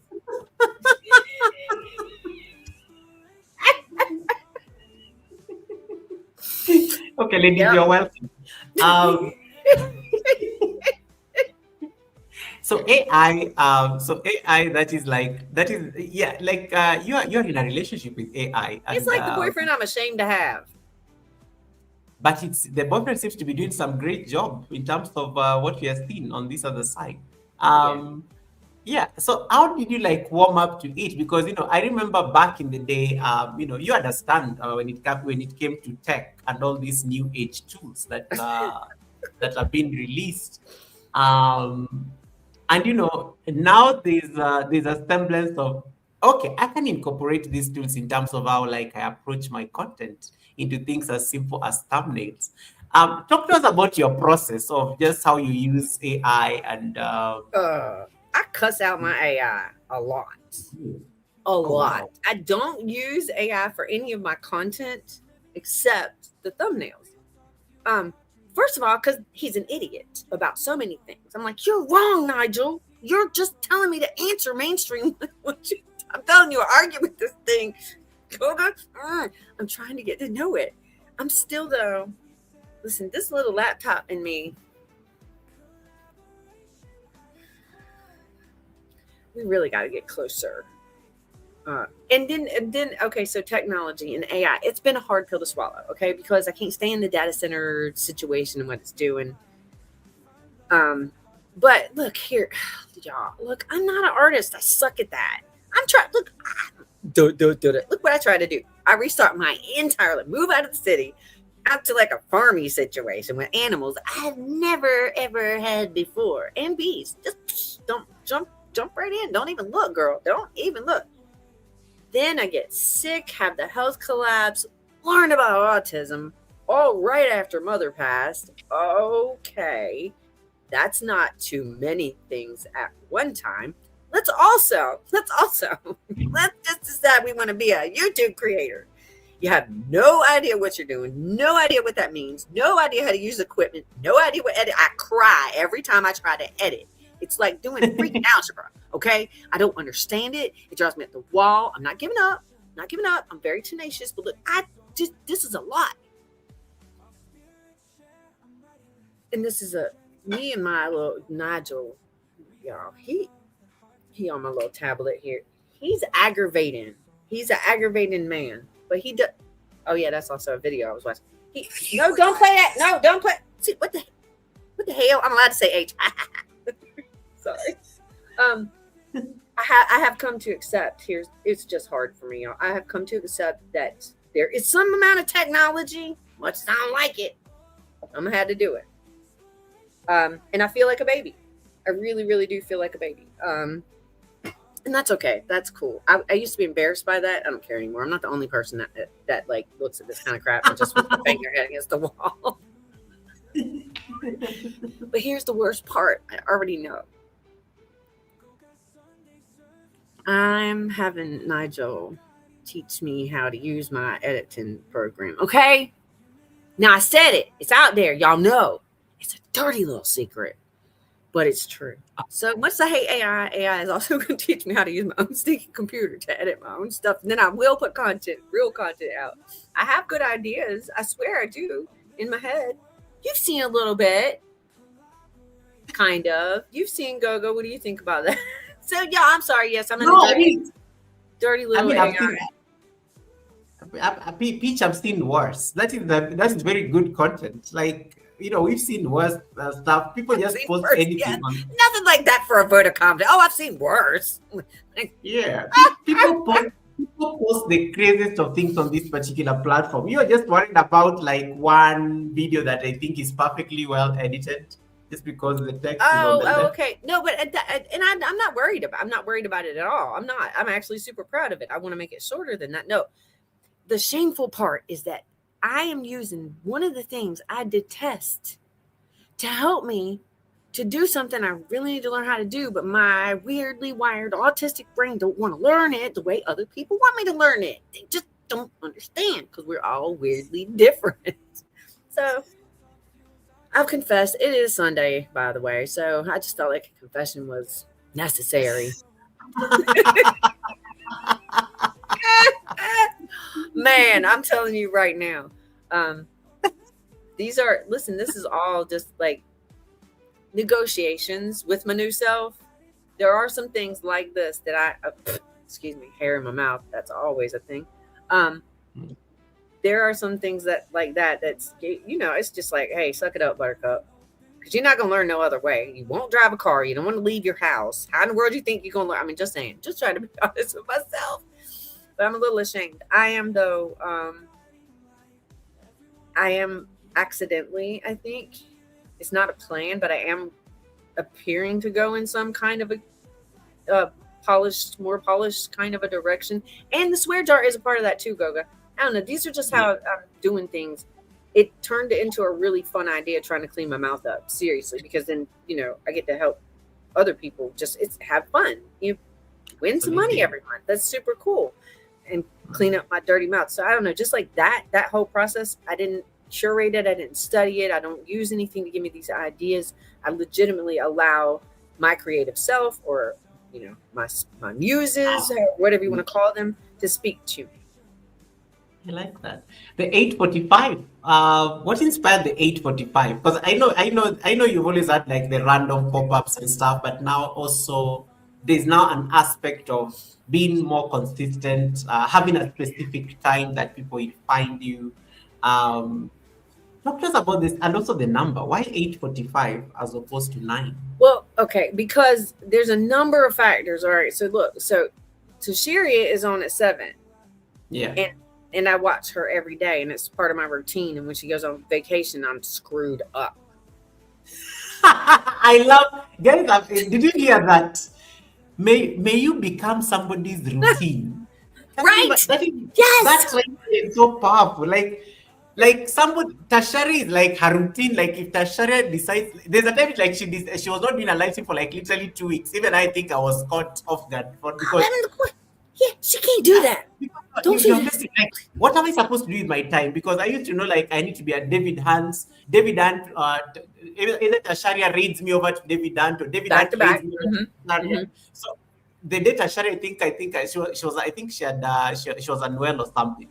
Let me tell you, I was like, now what do we do with our lives? Right. That's exactly what I'm saying. Okay. But and then after, like another friend of mine, Miss T, she goes on live. So I was kind of trying to like not interrupt them and not overlap much I mean, if it happens, it happens. We really have very different audiences. I've just come to realize, but also it just Yeah. gives me exactly enough time to pack Chad's lunch and then tend to my personal plant needs and then go live. It just works out for me right now. So that's a great, and a lot of somebodies kept on telling me that I needed to do something scheduled and be consistent and all that crap. Mm-hmm. So yeah, there he goes. Mm-hmm. Crap needs to be added to the swear. Celestial crap needs to be added to the swear. She loves it too much. Like she uses it a lot. I do. Wait, what was I gonna say? Oh, yeah, well, the plant stuff. That's really important for the morning too. But Yeah. the I actually really like this though. That was one of my issues in the past about. Firstly, I am commitment phobic. I am not kidding. Because listen, a commitment is for me. It's a change in everything. Like if you change one thing in my morning, I'm not gonna poop. I'm not kidding. You can't. Well, I mean, listen, man, I'm trying to be honest.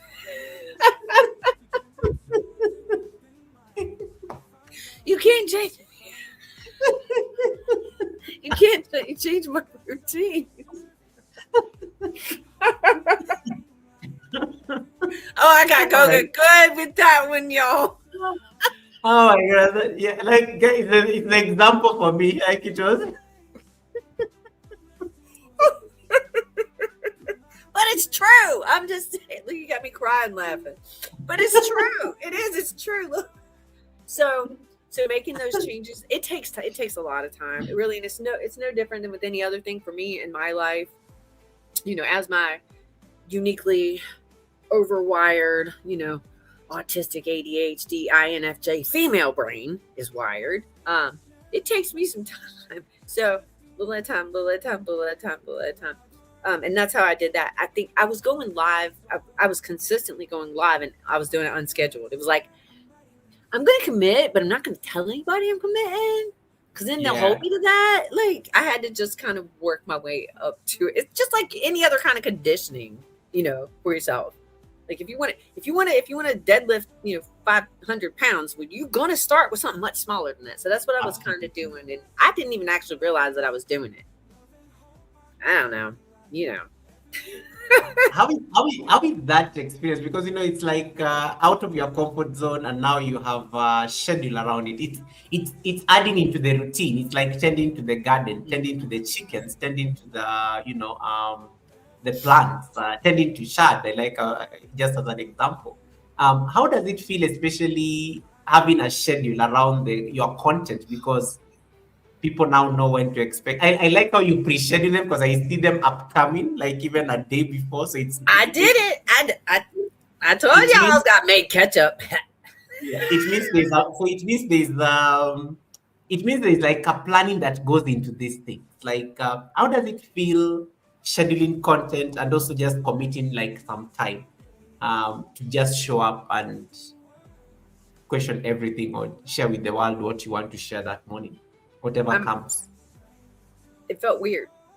It's because I haven't worked or whatever, like outside of the home in many years. It'll never ever happen again.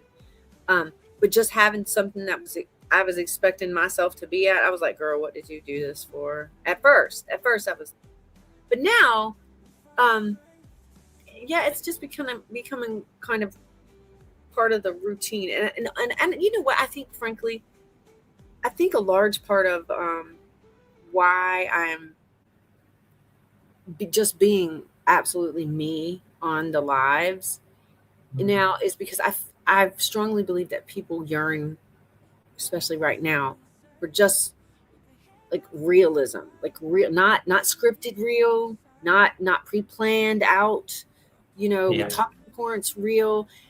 It was, and there are things that really cement this for me. So like, I actually said something to Chad about this. We were in the kitchen cooking together. He's doing one thing and I'm doing another thing, and there's just he's playing some blues music in the background. We're just doing our thing, and I realized, this is what's missing from this normal. And I actually said to him, I was like, babe, this right here, if we could capture this, people want to see this because it seems like normal has left the building. Boring, normal, small, tiny little life. Yeah. Yes. Life happening as it's supposed to be, and it's Yeah. Yeah. yeah. Mm-hmm. Yeah.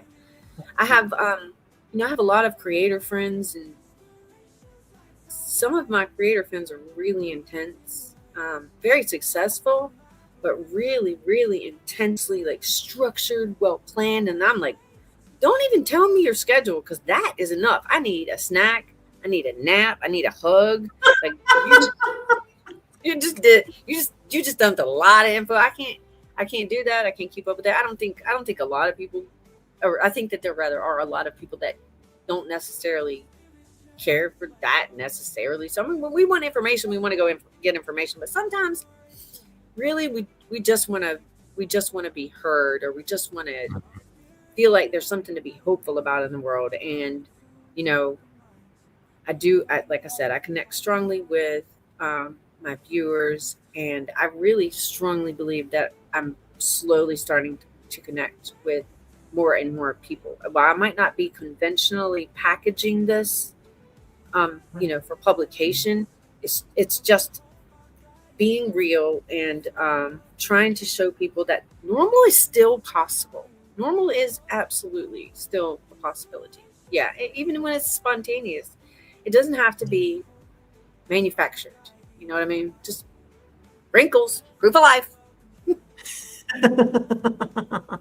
And I like this question. If you can't be yourself, who are you trying to be? 100%. 100%. I like what you said about, like even just you like having that conversation with Chad, and then you're like, this is nice. Like even you get, like, wow, the world has turned out to be so different than that. Even now, normalcy looks like you don't deserve it. Like, wait. Why? Like, I wish I could package this because the world doesn't see a lot of this as much. Mm-hmm. Which takes me to the next thing, because when you because I know you like when you're making those transitions, especially in the channel and also in life, when you like look at yourself, like, because there are people like watch their content and they watch themselves back. Mm-hmm. When you watch yourself back, like what are the conversations that you tell yourself? Because there's that life stream you go and like, there's something that was off here. It's like, oh my god, I'm crazy. Like, did I actually just say that? Like, or okay, maybe that I overpromised, but I like this. Like, what are the conversations that go on in your head when like Okay. you watch? Mm-hmm. I like Mm-hmm. us creators this question because it speaks volumes. Because remember, the viewers already are watching you, but sometimes when you watch yourself and you become the viewer, you notice different things and Sure. interesting things. Yeah. Mm-hmm. There have been a couple of times I was genuinely shocked at myself. I would listen back to the lives, and sometimes I said things that I was like, "What? Ooh, I can't even believe you just said that." And now, honestly, I'm like, "Damn, girl, you're funny. Like, you are funny, and you're being who you are. I love that you're not being fake. You're just being who you are." Anybody that knows you is gonna be like, oh yeah, that's her. She's exactly like that. Yes, if I have gas, I'm gonna fart. Just saying.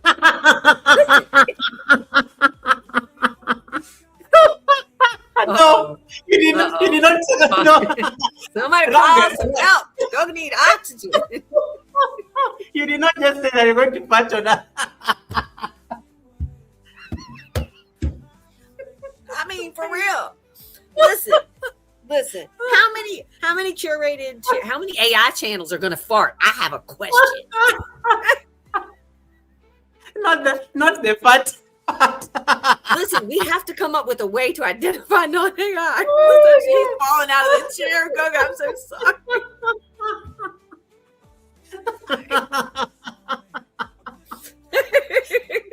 That is hard. Oh my god. You gotta read this. Look what Chef Tech put up here. Oh gosh. That resonates with my speakers. Okay. I'm just telling you the truth. Yeah, I do think I have said we need to come up with a hashtag for delineating non-AI creators from. Yeah. Maybe it's hashtag she farts. I don't know. Just a suggestion. I like there's somebody in the community who says 100% human, because I think she got tired of the AI stuff and like, I'm 100% human. Everything Yeah, on this channel is 100% me. yeah, Um, yeah.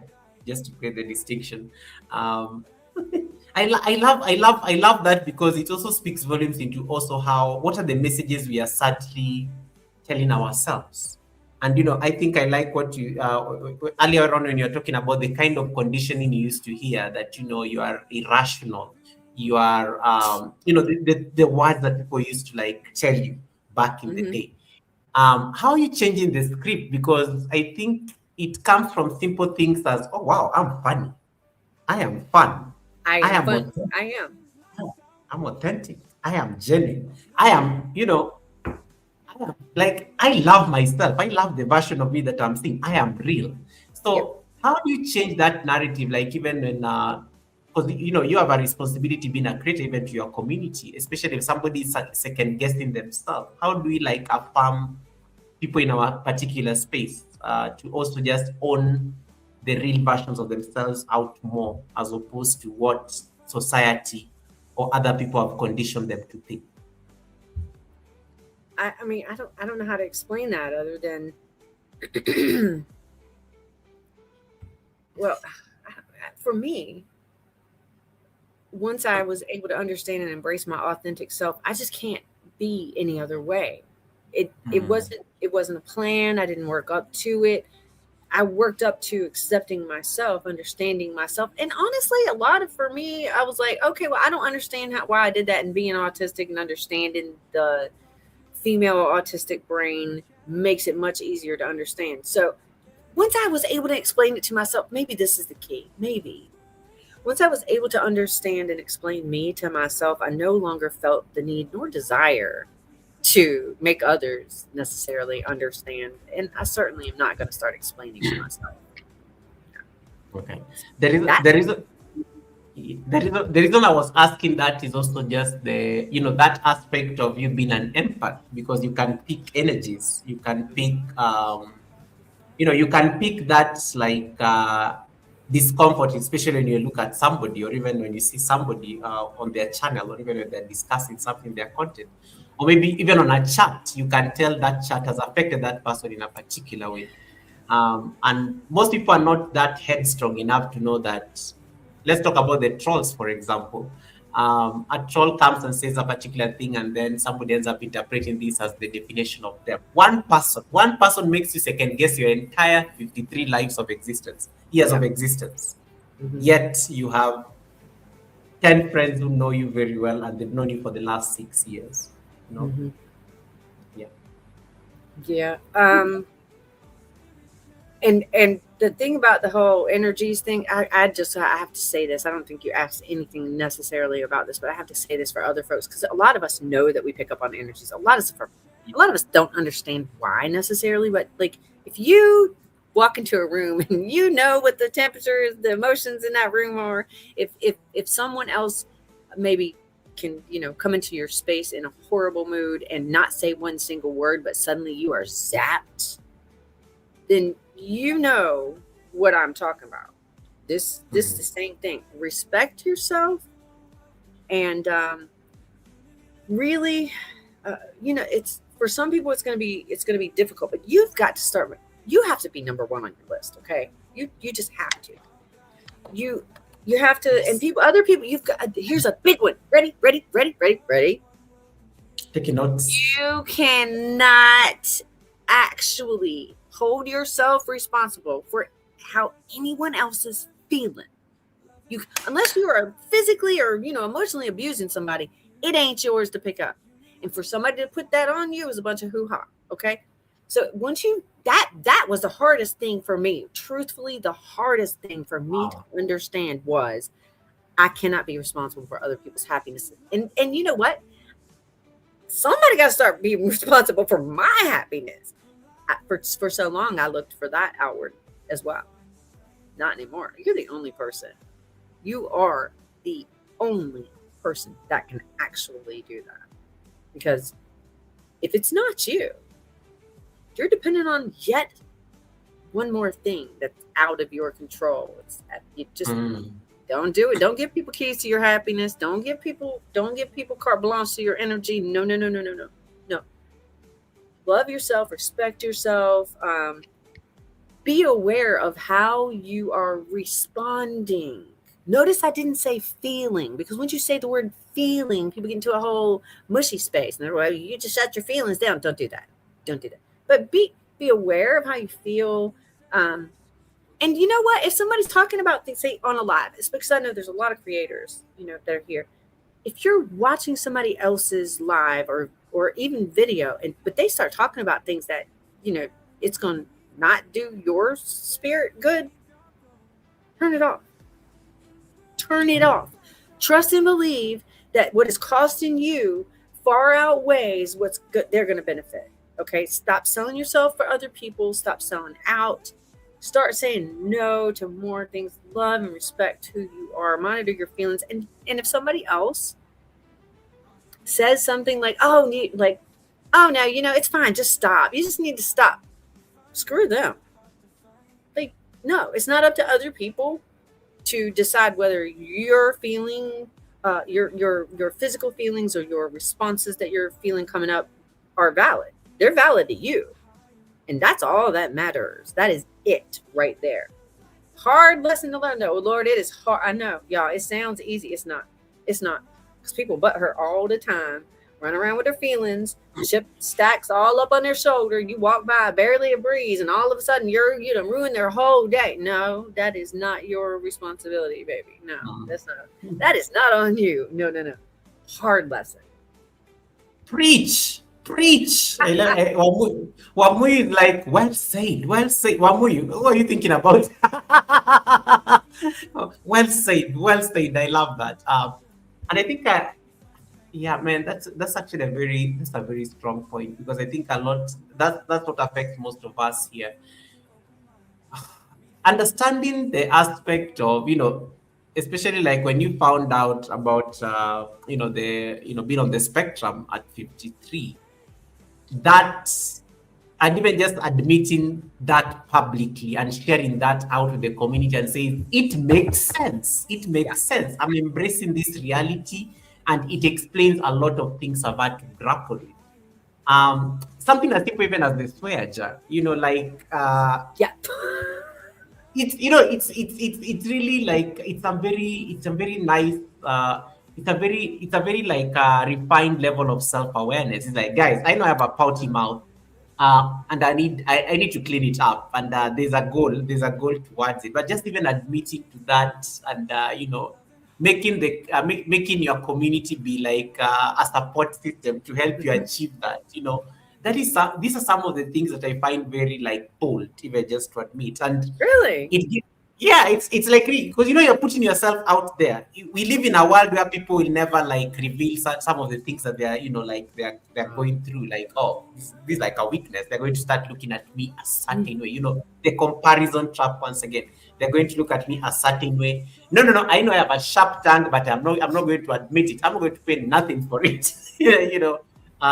So even coming up with such a challenge, I think for me it's like a very bold move in terms of putting yourself out there and just you doing your own thing.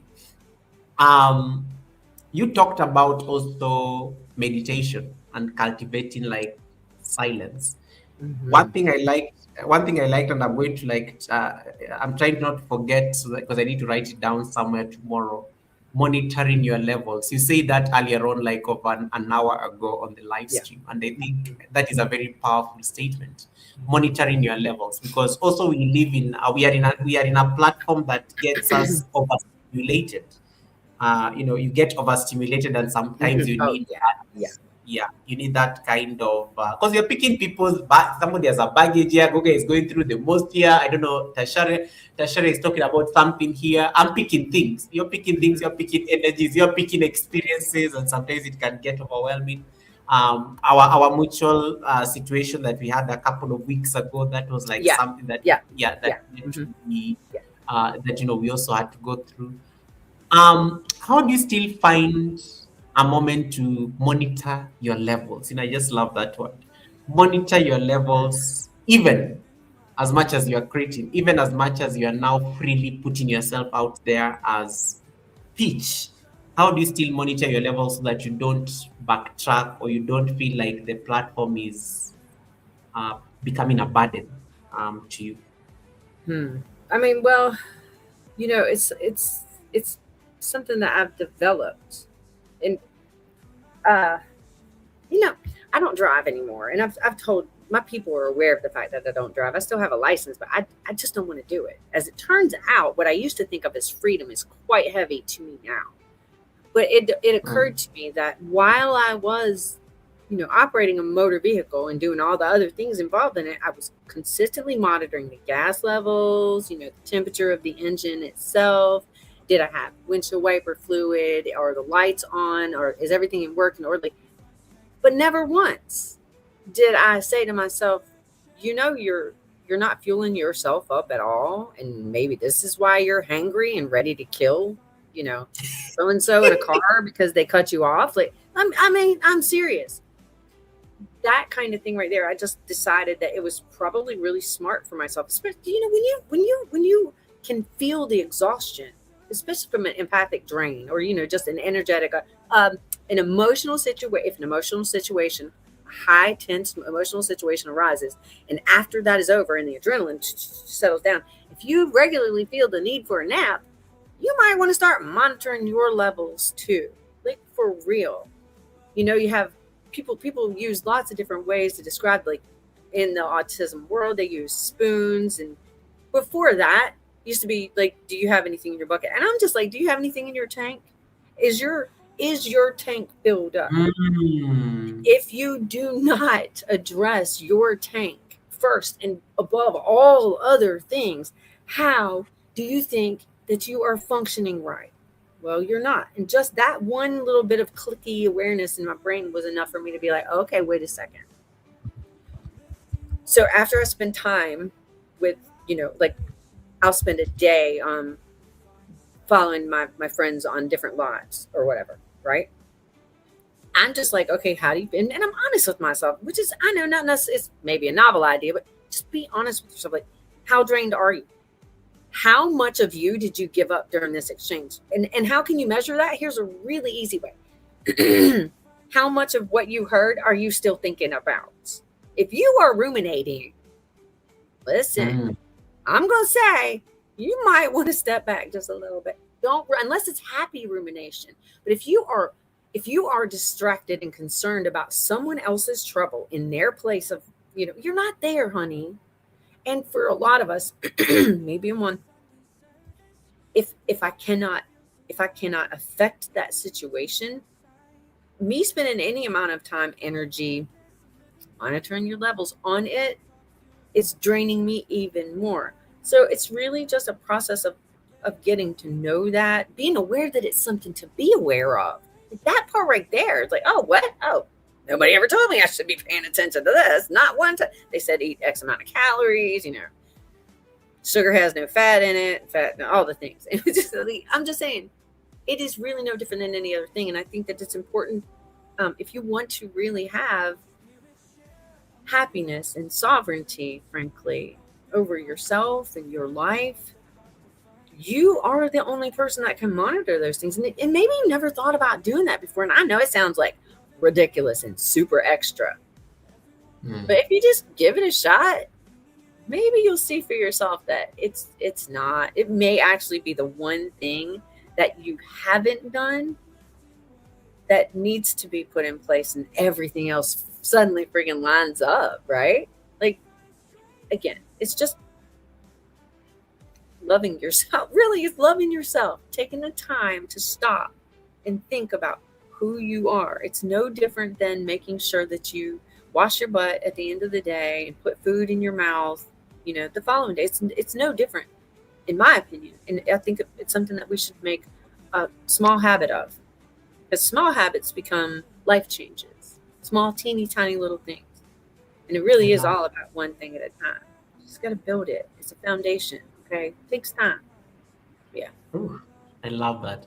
And speaking of things taking time and building the foundations, we did get a raid from Oh. Miss Tips.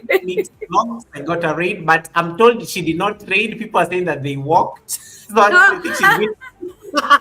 People are saying that she walked. I see Trini, I see Simone. Simone says that we walked, yeah, Goga. There was no like flight. Thank you so much, Kim. I see Trinidadian living in Finland. Appreciate you stopping by. Irish Jimmy, thank you so much for coming in. How you doing, Irish? Thank you so much for all of you who walked. I'm being told I have to make sure that I don't say they flew here. You walked. Thank you for the walk food trade. I don't take it for granted. We walked and we are so tired. Oh my goodness.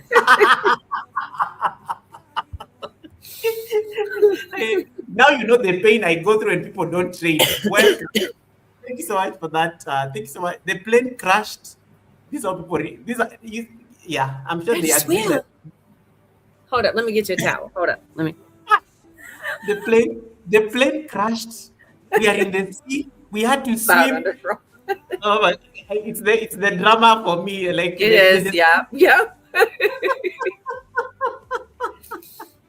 But thank you so much. It is the thought that counts, and I really appreciate you guys. You could have, at least you had her say that she was sending people to the Sunday service with Goga and Peach, and at least you had that, and you said, okay, at least you know where we are going. But thank you so much. There'll be consequences for this lack of raiding. That was so funny. That was hilarious. Thank you so much. Kim, why are you trying to silence people from giving me the truth? Kim, I know you are friends with Titi, but no, if she does not trade and she's been reported, it has to be like reported here because those are receipts. But thank you so much, Miss TikTok. I know she's traveling, but I really appreciate you for you could have picked anybody else, but you chose the Sunday service with Goga and Crooked Peach. We don't take that. Actually, can I say something, Goga? This is absolutely off of this. It's not about me. I just want to. I just seen her yet again. I'm trying to touch my screen and I can't. Paula's Homestead Adventure. Do you see her over here in your chat? This lady, she's freaking awesome. I hope you guys, if you're at all interested in somebody really making small changes that changed really big things in their life, like her health too, her journey, I suggest you guys check out her channel. But I just want to shout her out personally because she's really, she's incredibly supportive. She's just a really sweet lady and another one of the tribe because we just resonate. You'll love her. You'll love her. Paula's Homestead Adventure. What kind of, this is the things they put on dresses. This is a new, they put the thing for the, what kind, I was like, what is that doing? I'm the things you don't know, okay? And guys, we had okra. Do you still have some okra for these guys who came in through the raid so that they know? Trini, I know is here. Yeah, guys, we have okra. Little okra. I'm not gonna eat another piece. No, just show them that. Just flaunt it. Just flaunt it so that they know that you have okra. In case maybe we start a business and a store on YouTube, we can really start a business.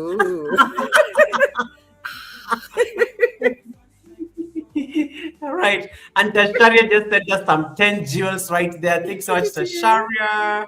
Appreciate the gift. Yeah, the gift. And Miss TikTok for not trading, please give my $5 to Peach because apparently there is always a fine for people who don't trade. So throw it over there. Yeah. Thank you for that. There has to be consequences. I didn't know y'all were throwing penalties over here. I might have had a plan. Oh no. She's the one who came up with that penalty. Can you imagine? So that's cool. I like it. She literally came up. It's the same way with you and your Stoyaja. So she came up with this penalty because she was getting worked up. People are not trading. Now she ends up being the one who doesn't trade. So it's going to be an expensive flight. So it has to come at a cost to encourage people to read more. Right. Okra is thank you so much for that. And guys, I welcome any questions. Kim says, I love okra. I eat it like that, raw or cooked in salt water for 5 minutes. Yummy. Also, Peach, can you... fried in bacon fat is really stinking tasty. Just putting that out there for y'all. Oh wow. Sorry. David must be like getting so worked up with this entire conversation. David, we are talking about okra, and people, people are giving tips on how they enjoy it. Guys, how do you enjoy your okra? Do you enjoy it fried? Do you enjoy it steamed? Do you enjoy it raw, like peach? It's Just good checking, like just that. checking. It's really good. I And swear it is. It's crunchy, David. Aunt. Crunchy. and Kisha is saying hi to us. Kisha is saying she's back on land. I know she's been on a cruise, but now she's going back home. Keisha! Hey, Kisha is Keisha. Oh, honey. How was your trip? Well, I know how it was. Your sunrises were freaking awesome. Thank you so much for I sharing. know, right? You saw? Yes. Oh my God. Yeah, Yes. those images were Are you like, kidding me? Yes. Oh, yes. I love me some sunrises and sunsets. But she had a beautiful vantage point. It was just like the sun and water. Just like wow. I was so invested. I was so invested in her cruise life trip because she used to give us like all these not fancy shots and stuff. And thank you so much, Kisha. Welcome back to land. I know you've been living in the seas, but I don't want to sound like jealous, but welcome back to reality. Yes. Yeah. And thank you so much for sharing with us the sunset, the cruise, and Kisha, I want to see the content. I want to see the videos now. I want to see the videos. No pressure. No pressure. No pressure. No pressure. We're making you hungry. Celeste says you are making her angry. I Yeah. can make you some okra salad. Okra I'm gonna make you salad. hungry. You want to hear what we're having for dinner tonight? Oh, do It's tell. cooking right now.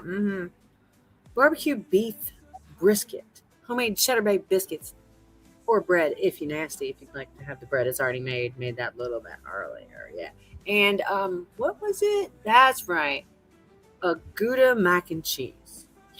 Ooh, all right. At the Peach House tonight. Now you're making me angry, and I already had dinner like a long time ago. Miss TikTok, there was no raid. I'm told you crashed by multiple people. Pay your fine over to Peach. Take your $5 to Peach. I've directed. Don't give me that. Pay it over to Peach because you're the one who came up with that penalty. Now you have to pay the consequences. I did not turn off my raid. Look at this. Look at this. Peach, I used to not have to deal with. She literally made that up.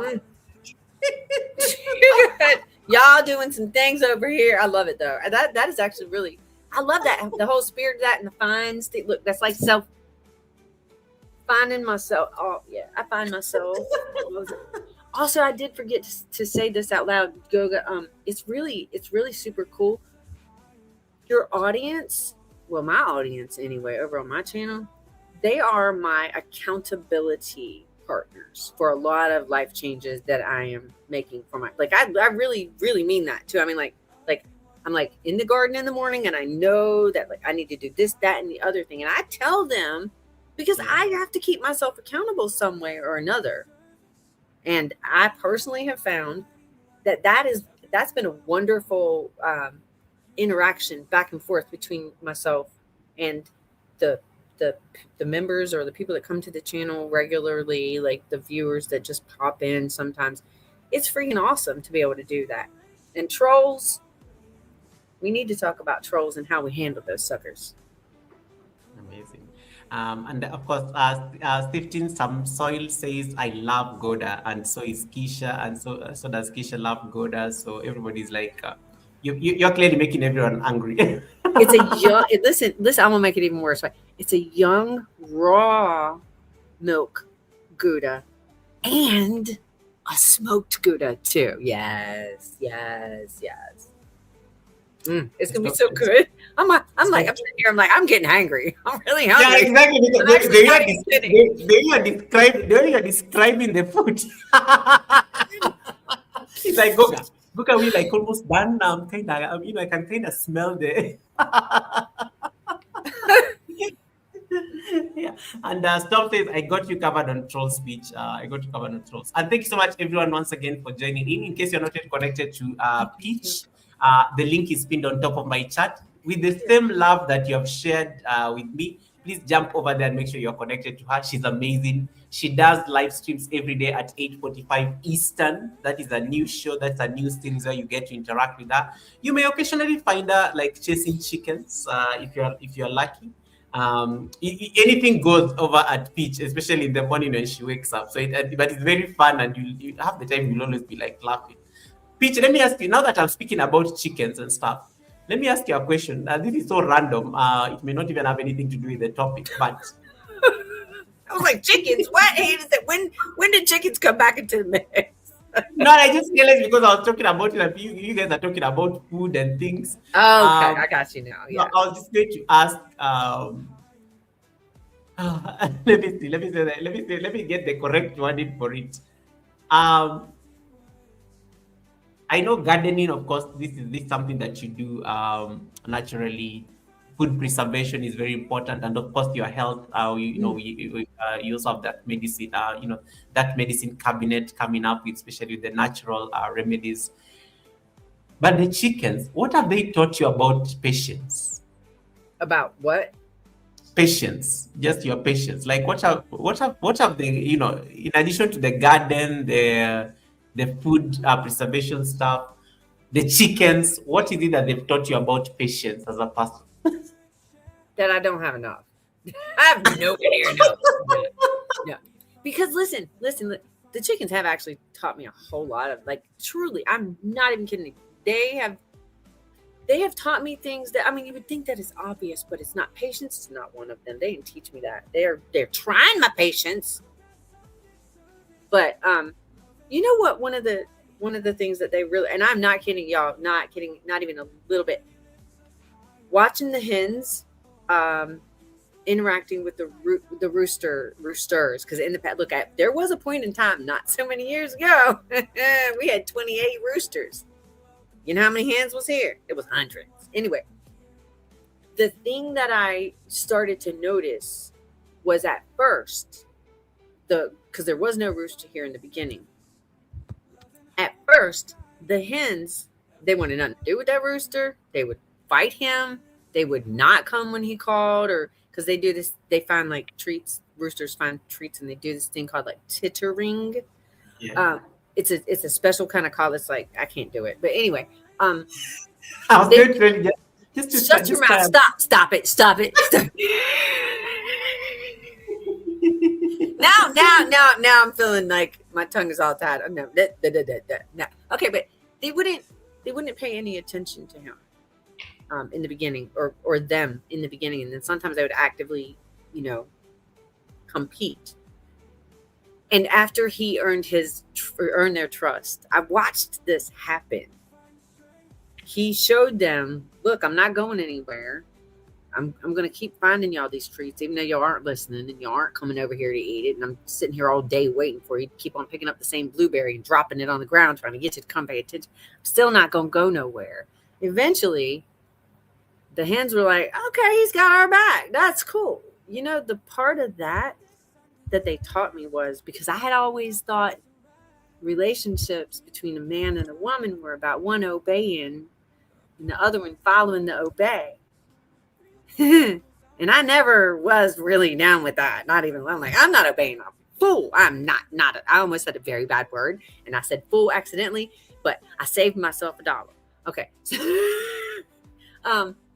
What they taught me is to pay attention to not what is being said, but to what is being done. And having a man lead me is not obeying. It is having the ability to trust that he has my well-being and his well-being always in mind, and being able to relinquish a little bit of control to another person. They taught me that. Because I was like, oh, wait. So I'm getting it all in the way. So many relationships in my lifetime I have just accidentally messed up, because listen, ladies, a man does not want to date a woman that's going to act like a man and do all the dang things. Like, you know how emasculating? I didn't. You know how emasculating it is for something to get broken, and the girl's like standing up. I'm like, you just stay there, baby. I got this. Like that don't go over real well with dudes, as it turns out. They don't like that. Okay, like the hens. I swear to you, the hens showed me when I watched them, and I just kept watching them. I was like, wait a second. I think I've been doing this wrong. Like I really did. I was like, oh, y'all are smart. Y'all are, and I love these chickens so much. They've taught me many, many things. Patience, sir. Wow. Not one of them. I like that. Stumps, I think I was talking about his cats. It's for him, the cats test his patience. Oh, there the it is. cats, Yeah. Mm-hmm. yeah, Mm-hmm. yeah, the cats test his Mm-hmm. patience. All right. Thank you so much, everyone, for the love. Thanks so much for the thumbs ups as well. I don't take that for granted. I really appreciate that. Me either. I love y'all. Thank you so much. Thank you so much for listening to this nonsense that doesn't seem to be related to anything, but I swear everything's connected. I love. We've talked about a lot of things. Can you imagine? It's already been 2 hours, and we've talked about farting. We've talked about, we cracked all sorts of jokes here. That's the beauty of a natural conversation, We could actually talk about the contents of the bowl at some point in time, because that's a health indicator there. Like, is it a floater? Is it pale? Is it dark? Did it leave a streak in the bowl? Wait, sorry. Goku's like, what's she talk about? Hold on. Wait, what?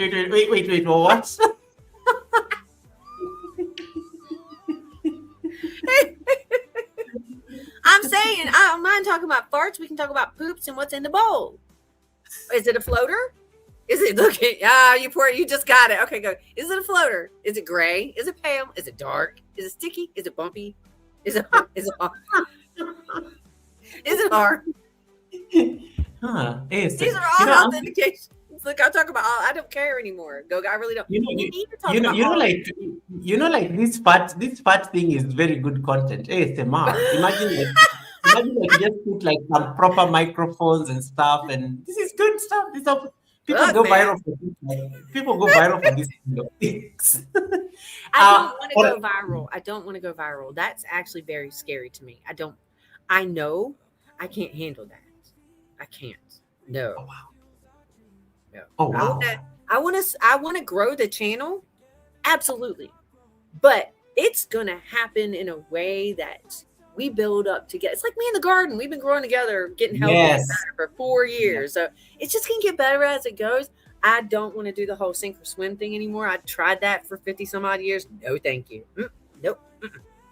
Kisha agrees. Kisha agrees with you that Meredith, no problems with words these days. I know. It's a whole different human being, for sure. Yeah. I tried to tell people in the past. I was like, y'all don't understand. It's like a whole comedy show up here, it's like the Carol Burnett show and like a bunch of shows. My brain works like that, and I have said that for a long time. But I'm finally now just saying all the things because I'm not the only one. And now people are getting all these ideas. This is content for the 8:45, by the way. This is like raw content for the 8:45. Oh, that's good. What's up with my poop? Is it healthy? Is it floating? Is it guys? And I think those of you can give gifts because I know people in the US can give gifts. You can give Pete those poop. There's a poop gift I think people like clicking on. I see it on these American channels. It's always fascinating, and I'm like, wow. At least it's a gift, This is a gift, but it's poop, but. It's a gift. I'm not talking about that exploding diarrhea, y'all. That's a whole entirely different talk. Let's get. Okay, I just cannot stop. I love seeing Goga fall out of the chair. This is hilarious. Because usually, I'm sorry, y'all know. Usually, Goga is so demure. Yeah, tell them. I'm very demure. Yeah. But half the time I've been laughing so hard on this live stream, which is a good thing. I think it's a Sunday, people are relaxed. Some people are going to have brisket. I'm so sorry. I looked over there. I should have looked over at the comments. Oh my gosh. Because y'all know, I'll be like, squirrel. Oh man. I love what you say. Yeah, I saw it. I saw it. I love what you said about I don't want to go viral. I want to grow. I just want to grow, just like my plants. I think that's a very beautiful thing to say because what if it happens? And I think there's a time I think we're having that conversation in the academy, and I think all of us are always trying to chase that viral thing. That when you're uploading the video, you're trying to say maybe this is the one that is going to make my channel blow up, Never do but that. nobody ever asks themselves so what if you blow up? Are you ready for the life on the other side of blowing No, up? Yeah. no. I know I'm not. Know thyself. I know I'm not. Just like, well, because I'm patently against lottery at this point in my life, but I don't play lottery because winning the lottery, I'm not qualified for that yet. No, I don't know how to handle that. Yeah. Again, it's indicative of every other part of my life. Every bit of my life is all new. Like being a good human being, okay, being a at least half butt. I almost said it, but I didn't. Decent homemaker. And seriously, it's only like half. Really, and in the summer, I'm not good at being like a homemaker. I want to be outside, is what I'm saying. But all these things, it's all it's a rebuild, it's new skills, it's tiny little bits of pieces of bricks of a foundation. So no, I don't want to go. No, I do not want to go viral. No, because what'll happen is what's happened many times in my life. I'll crash and burn. It's more than I can handle, and I'm very well aware of that. So Ooh, I like that because that's actually a great what is on the other side. And that takes me to the conversation around success for you, Peach. Like when you look at yourself, when we start with you in January 2025, maybe by then success was I got my watch hours, I'm in the YouTube partner program. that was Pretty much, the loop videos went viral before YouTube cracked down on us, and we got success, we got all the watch hours, we are in the game, baby. But what does success look like to you 18 months on? Do you still define your success on this platform based on numbers, or what is success for you? Because I think it's always important to just know, like, then what defines you now? What do you like deem as success? Because it spells whether you are, because we live in this platform. There's always like a push to be very ambitious. Yeah. You need to get the silver button. You need to get the golden button. You need to make money. Not yet. There's always like all this pressure to just make sure that you're hitting these like milestones. But to some people, success is just, I don't know, I just showed up and laughed. That's successful. Yep. Yeah. I've listen, if I'm being really, really, really like base level about this, success is the fact that I wake up every day. And I'm not kidding you. Because I should have been dead a long, long, long time ago. Every day is literally a gift. Every day is amazing. Like I get another chance to, like, at this point in time, be exactly who I was always supposed to be. And the thing that I realized not too long ago, and I'm going to say it right here, right now, y'all, we all knew exactly who we were when we were 5 years old. If you can find the place and the time to quiet your brain and your heart down and reconnect with that 5-year-old, that was always where you were supposed to be. That was always before the world showed you all these other options and told you to pick and choose out of those. So if you're lost, if you feel like you've been seeking your whole life too, reconnect with the child, because the child always knew the destination. I love that. Man, that's true. powerful. Yeah. It's true. It's so true. I knew who I was as a child, and I did forget, but we all do. We all have these unique passions in the world, and they don't, listen, your passions are not listed in a college book. It's not there. It's not a class to take. It is part of you. It is imbued in you. We just have to get things out of its way and listen to our little tiny little child heart, because we know. What did you lose time over? What was it? Was it making mud pies, or care for the family animal, or did you lose hours and hours of time watching lightning bugs? Because that right there, that's where your passion is, in that area. Now, is your passion going to be just watching lightning bugs? Maybe, not likely. But the lightning bugs are going to lead you to the place that you were supposed to go before you were told to do this, that, and the other thing. So give it a shot. Words. Chef says my inner child gets me into trouble sometimes. Yeah. Inner child gets me into trouble sometimes. And then Lightning bugs. Yeah. my inner child gets me into trouble. And that comment took me off there for a bit. I like that. And then Brooklyn is busy screaming at the lightning birds. Yep, that resonated with her. And then Tashara is like saying birds. Yes. Listen, I mean, I think for myself anyway, like life got so complicated, and I couldn't sort through all the mess, and I didn't know what I really cared about and what I was like programmed to believe I cared about, and all the things. But if I could just this one thing, if I could just one thing transfer one little message really truly to your heart, it is connect with that child, y'all. Before the world changed who you were. Yeah. Before you had to fit in some other place. It's not necessarily, just snapping your thumbs, but if you can just go back and visit there, you might reevaluate your whole stinking life. You might. I did. Oh, Barry. Oh. The conversation around being on the spectrum and ADHD is also like one thing that I know we are most people are trying to shine a light on in the community.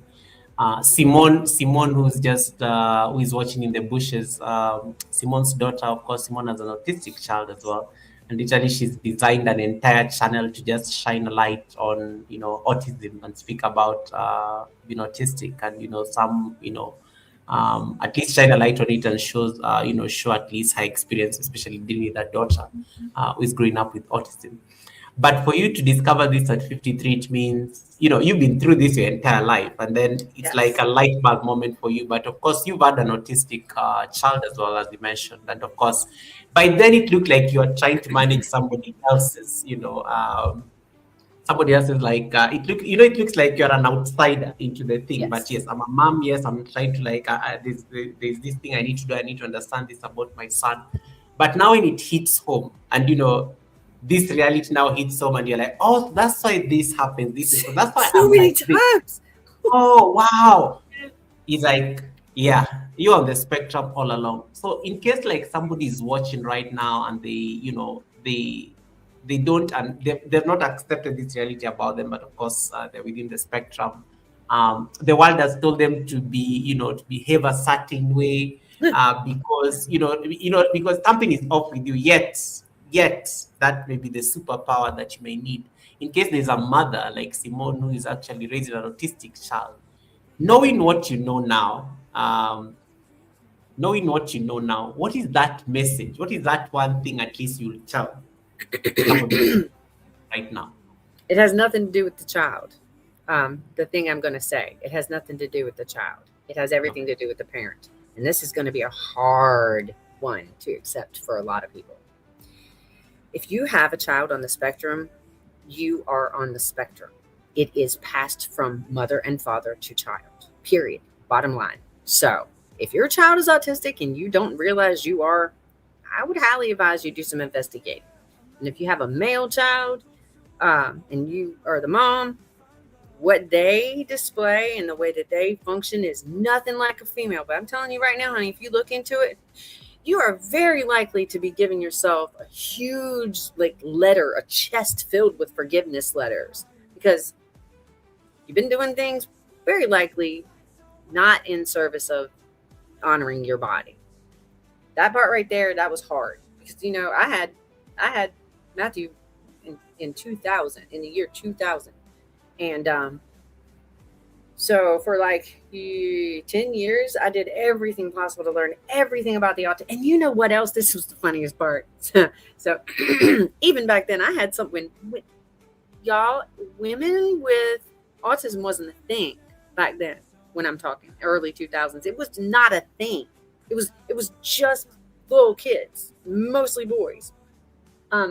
So when some professionals started to suggest it, I was highly offended. I was like, no.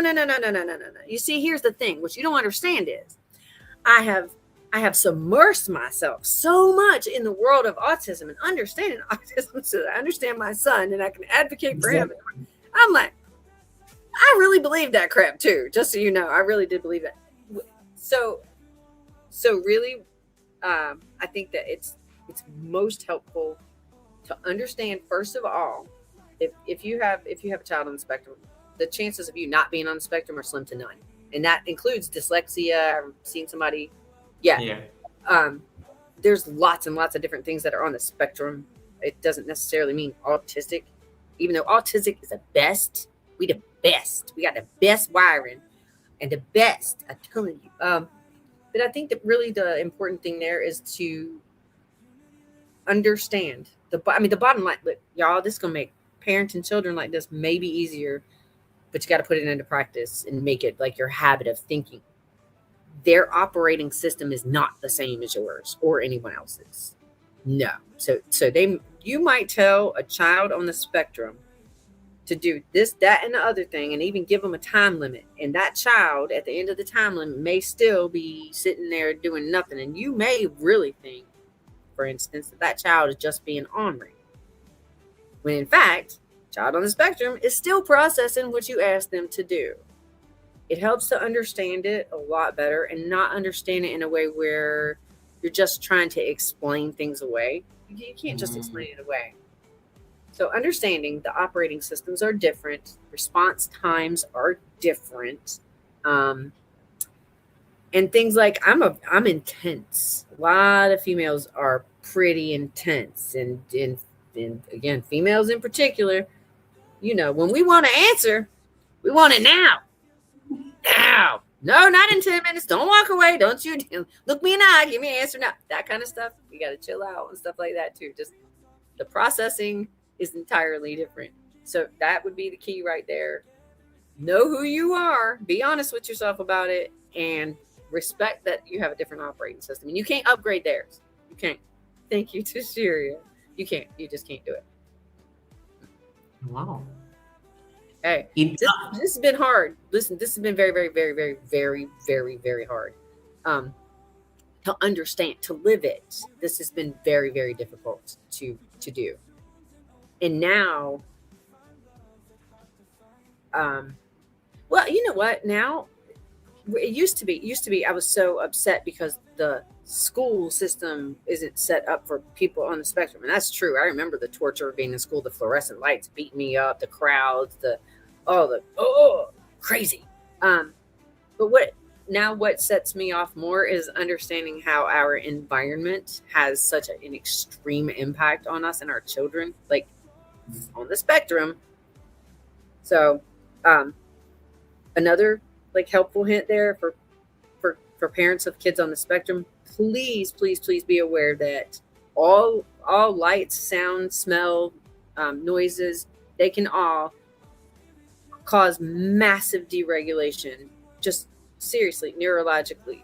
And it's important, I think, that we know that too. So got to point that out. I'm mad on behalf of everybody on the spectrum, which I think is actually the majority of humans, because we have lights at night and all the sounds and it's just nonsense. When I was a child, noise, yeah. Yes. When I was a child here in Virginia, we at least, listen, were things perfect in the 70s? God, no. But at least we had Sundays where nothing was open but church. So there was one day a week where the family was together. That's another thing that I feel like we're missing. Connection is huge, like actual human connection. But it was a quieter world back then. And people who have that analog life experience, like a lot of people will hear us talking and think we are talking gibberish or nonsense or about some movie we saw. No, the world actually used to be a whole lot quieter, a whole lot dimmer. It wasn't so go go go. There wasn't always something terrible happening on the TV. Like it just, the world was different then. The world was so different, right? Just hey, I mean, it's different. It's different now to then, and I think that that's something that we can do. As people who are on the spectrum, we really got to separate that whole analog experience from those who don't have it, because you can't explain it. You have to have gone through it to understand, and then to be able to tell the difference. But I think that it's a gift to, if you happen to have had, analog life experience, I think it's a gift, because then you at least know what it was like, and you can maybe mimic that, maybe quieter, and I don't know, just all the things. It's a lot for people. It's a lot to process. It all comes down to processing ability, I think.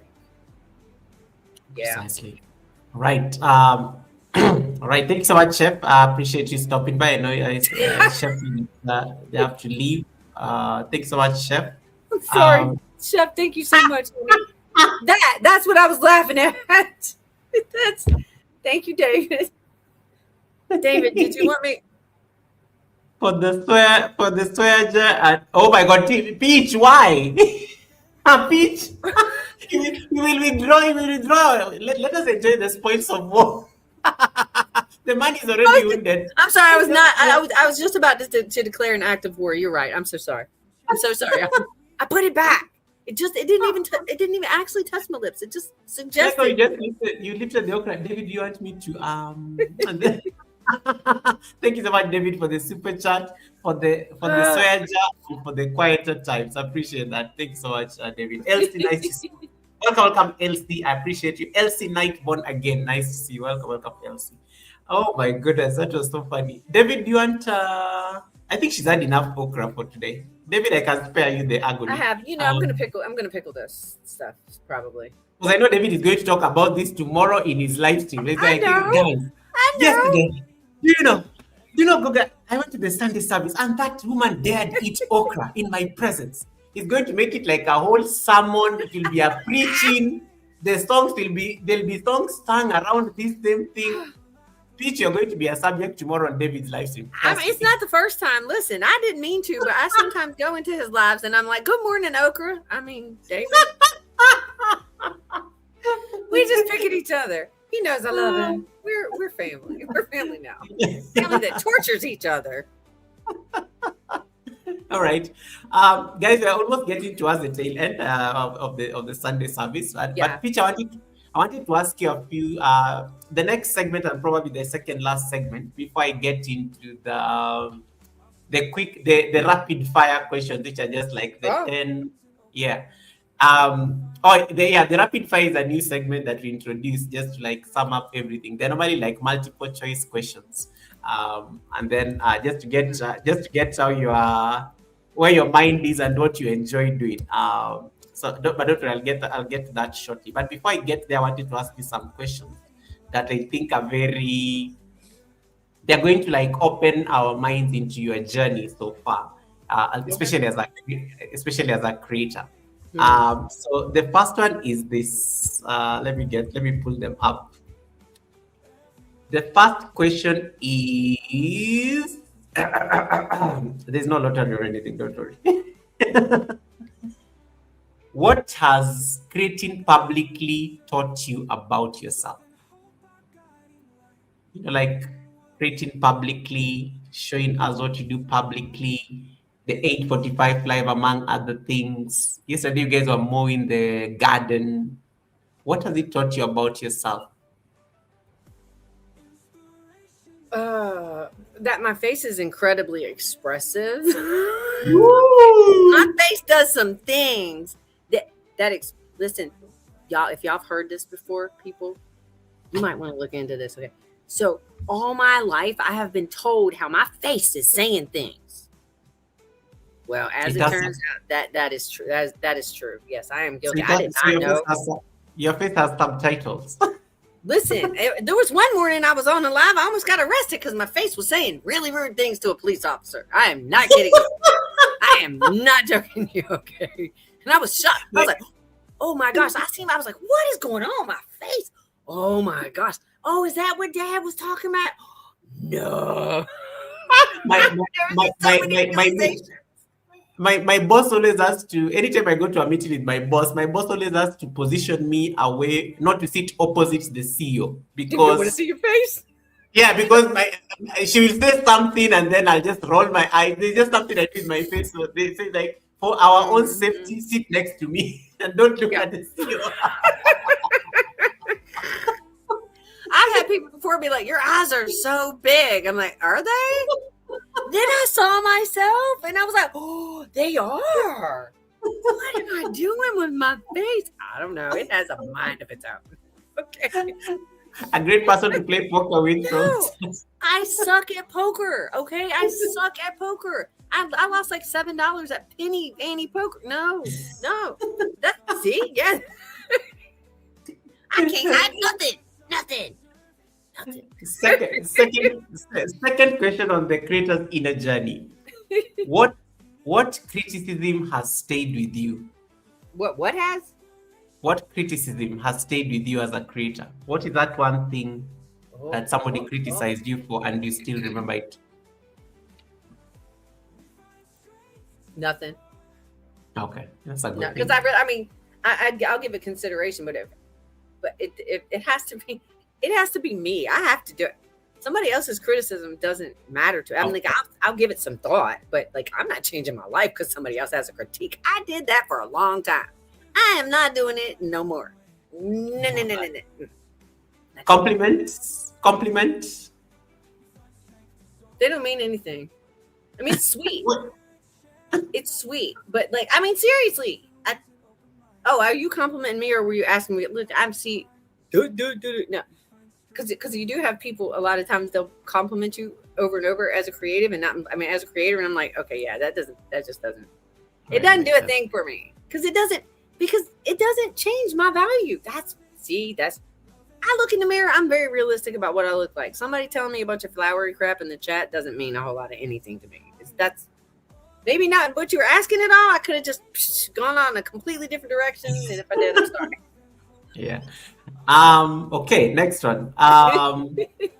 What keeps you creating when the numbers are not rewarding? I just quit caring about the numbers. Honestly, I just try not to pay attention to it because I'm not going to speak. I mean, I'm not just trying to speak like my truth. I'm not going to speak to other people's souls if I'm chasing numbers and dollars. But that's how I work. Makes sense. Yeah. The next one is what does success mean to you now compared to 2 years ago when you started, when you got serious on YouTube? That I think I asked that earlier, but I mean, do you mean with YouTube?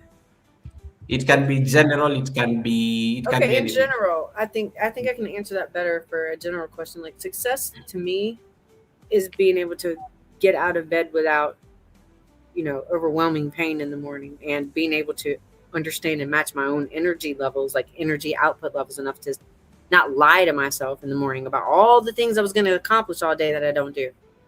So that's the thing. That's what I've realized.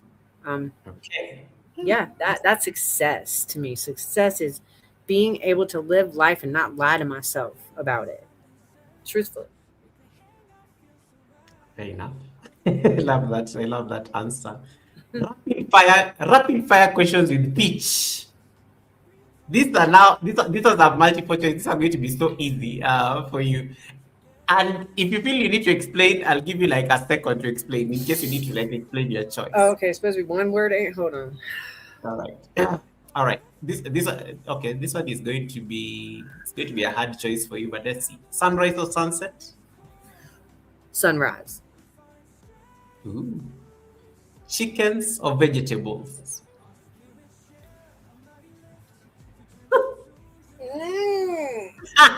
I like how you sang. How am I supposed to answer that?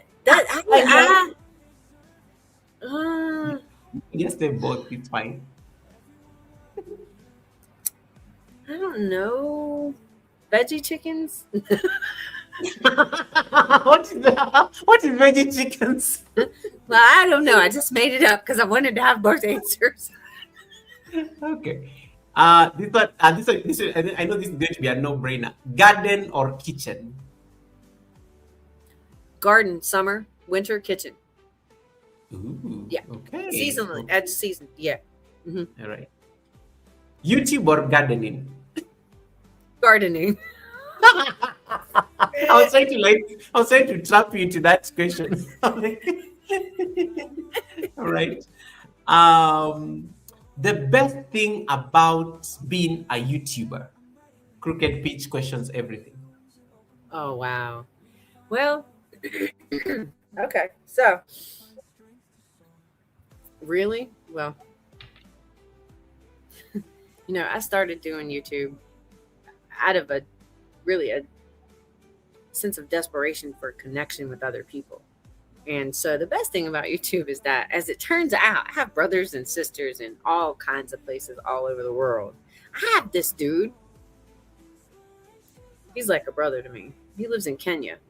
Doesn't look anything like me. Doesn't sound anything like me. And nobody would ever have thought that we're actually related. But the fact is, I found my tribe on YouTube. That's that right there.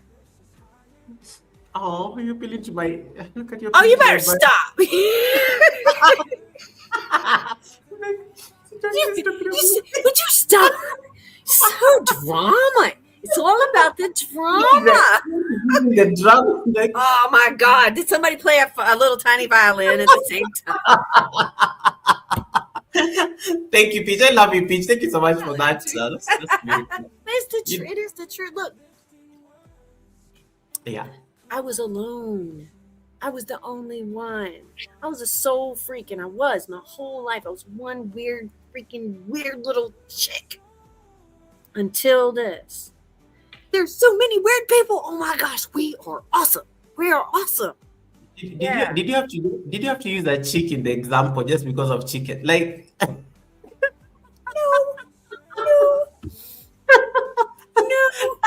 Listen, thank you. man, Thank you. I'm not kidding you though. No, I agree. I mean, Yeah. can you imagine? Look at us seated on a Sunday for nearly 3 hours, just like randomly discussing everything and anything. You don't know what my foot's under here doing. I'm like, oh my God, I gotta get outside. It's so hard. I was like, oh my God, I've been sitting for a long time. Right. Okay. That was the hard. I see that was like the best thing. What about the hardest thing about being a creator? Ever given any consideration to other people's expectations. Ooh. So I'm very careful when I make promises about things. Ooh, Because I like- because I'm listen, my follow through sucks still. Okay. It does. It just does. I mean, I can have all the best intentions in the world. Like, I'm growing this sunflower out here for Barry, Storms Radio's here. And my intention, in my heart, I really mean this. It's pure. He knows this. I want to send him seeds from that sunflower. It's beautiful. Will I do that? Well, hopefully, but please don't hold me to it. And I do. I say that now. So yeah, my follow through sucks. Sorry. You're still weird, Peachy, my favorite weirdo. Ha ha ha. All right. Now, what makes a video unmistakably Crooked Peach? Yeah, who knows? Oh no, I do know. Ready? Okay, so not even videos, because I haven't really done videos in a minute. I'm working on it, but my lives. Oh, don't worry, when a live stream becomes a video the moment you click end. Okay. So it's I have two signature moves. Are you ready? Number one, my audience, without fail, every day, against their will, gives me a nasal exam because I forget to turn the camera around and I have that burn like right up to my face and I think they're seeing the other side because my eyes are looking at what I'm looking at. But this is true. Okay, this is true, sir. I'm true confessions with Goga. Okay. The other thing is, I think 99.7% of the time, I shut my life down every day, accidentally, every day. I come right back. But I don't know what I touch on that stupid screen and it shuts it down every single day. So I got two signature moves and they patented too. So you can't have them. All right. It's true. See, Barry at Storms Radios knows, Goga. The nose thing is I don't even know. And I'm like, oh man, I even did it today. Oh, because, like but again, but like even when you're like doing your your morning streams, because like half the time you're busy in the garden, you always do more than one thing at a single time. So the phone is likely to end up in a very awkward. Yeah. If you have not placed, because I know sometimes you place it somewhere because that guys, I'm coming back. So you just go do your Yes. thing and then But then I feel bad. I'm like, man, I left them over there. Oh yeah, wait until she dropped us, guys. She dropped us. Yeah. Shine is laughing so hard. Yeah. They're actually relating to like yep. She always does See, another cup. Sue too. Look, Chanel knows. Chanel loves the garden. She knows. Barry over at Storms Radio. It's Sue. Every one of them can identify me solely by the contents of my nose. Every one of them. They've been subjected to this repeatedly. I'm telling you. I get a little embarrassed by that. So I'm like, oh man, that was a long time. What if I had a booger?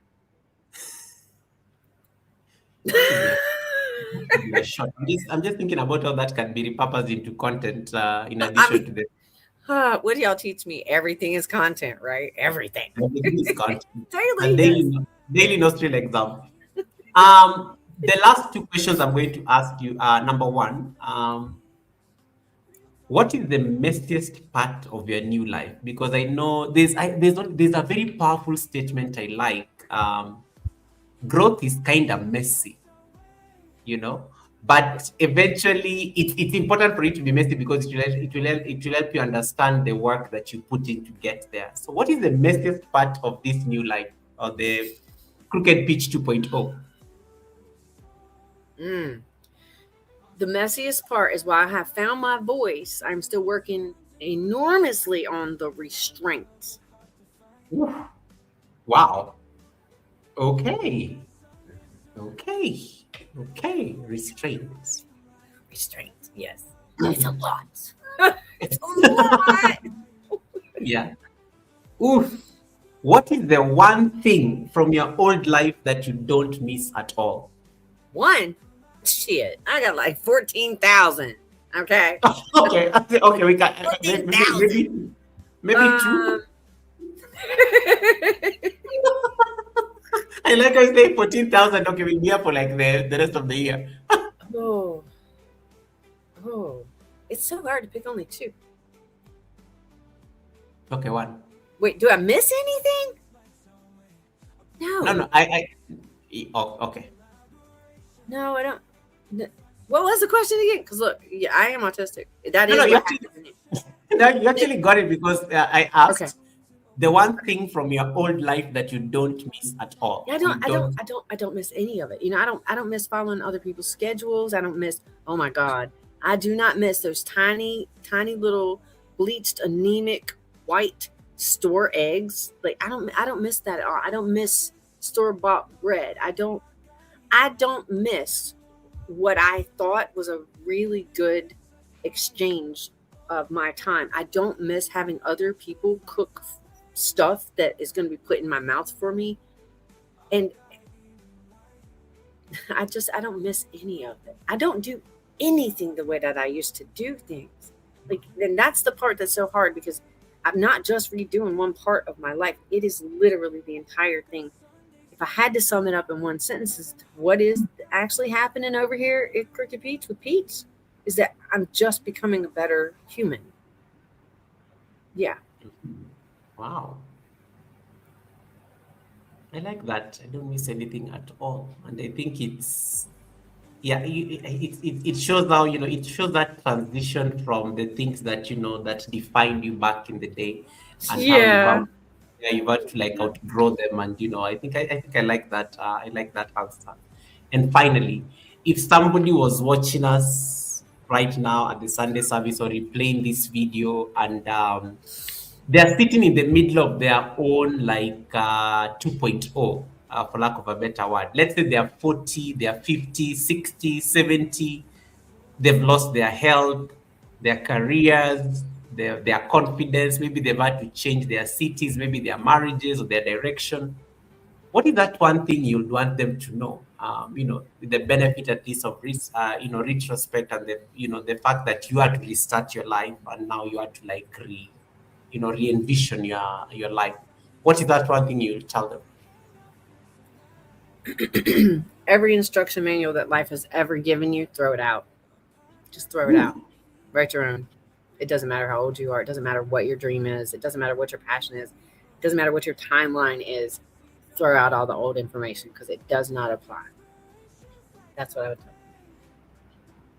Powerful, brief, to the point, right on.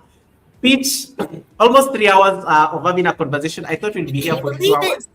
I can't believe it. Well, yeah, but it's never a dull moment having you at the Sunday service. And This has been very fun. guys, take a moment before we release Peach, in case you've not yet connected to her, so that you don't miss her 8:45 live. Trust me, those live streams are to die for. You will love them. You will love. It's fun. It's a lot of things.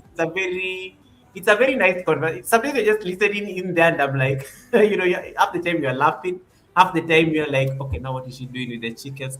Okay, what is she doing now with that plant? Why is she, why is she doing that on the fence? What is going on? It's a very beautiful platform, and it's also a beautiful community to connect to. So I'm giving you a chance to like jump over there, drop some nice green hearts. I know she likes these earthy colors. Colors of the earth and the plants and nature. Drop them in there just before we release Peach. But Peach, of course, you've been through this before. I'm going to let you now sign off in case there's anything that maybe you wanted to pass your message that I may have not asked, or any other thing. I'm just going to allow you to do your outro, and then of course Thank you, we will Sue. check. And Celestial is giving you your jewels in there. Just get some of the gifts there. And, thanks so much, Celestial. And Celestial, how much did you have to put anything in the soya jar? No. Sunday service, no. Thank you, Goga. That was part of my rap, but all right, cool. Yeah. Yeah, I was about to ask you. I think it's $2, y'all. Can somebody? I think it is. I think it's $2. Don't worry, David got you. Okay. So now I do. First of all, I have something that I just really figured out a second ago, and that was, I think you asked me about my creating content or lives, or how I would describe it. Here's how I would describe the morning, the 8:45 live with Meredith. Yeah. Peach. Okay. It's like a box of chocolates. You never know what you're gonna get until you take a bite. Pretty much. We can go anywhere, and we typically do. But I do want to wrap this up by number one saying thank you, Go. Thanks for having me again. And today was way more relaxed than the last time. I'm like, shoot, I can hang out with Goga for hours. But Lord, but there's some things I need to address personally, so I ain't gonna hang on here too much longer. But people, I really, truly, really, really, really, really very much want people to just take some time and focus on yourself. Seriously, address your personal needs. Stop trying to do all the things for all the people. And if you too suffer from that horribly debilitating disease known as people pleasing, I beg of you to just try to go in the opposite direction. Because I strongly believe that the more we know ourselves, and the more that we love ourselves and care for ourselves and respect ourselves, the more our hearts are full. It's just full of self-love. That's freaking amazing. You don't have to get that from somebody else, right? But when you do that, you fill your own heart up. And with that, your heart overflows of love and joy and acceptance and tolerance. And then we take that and pour it out on the rest of the world. Let's be kind to each other. The world is in a lot of pain. I talk about this. We can change it. We absolutely can change the entire world, one heart at a time. Just like the same foundational blocks of building your whole new life over again, right? Yeah, we can do it. I love you guys. Peace out. All right.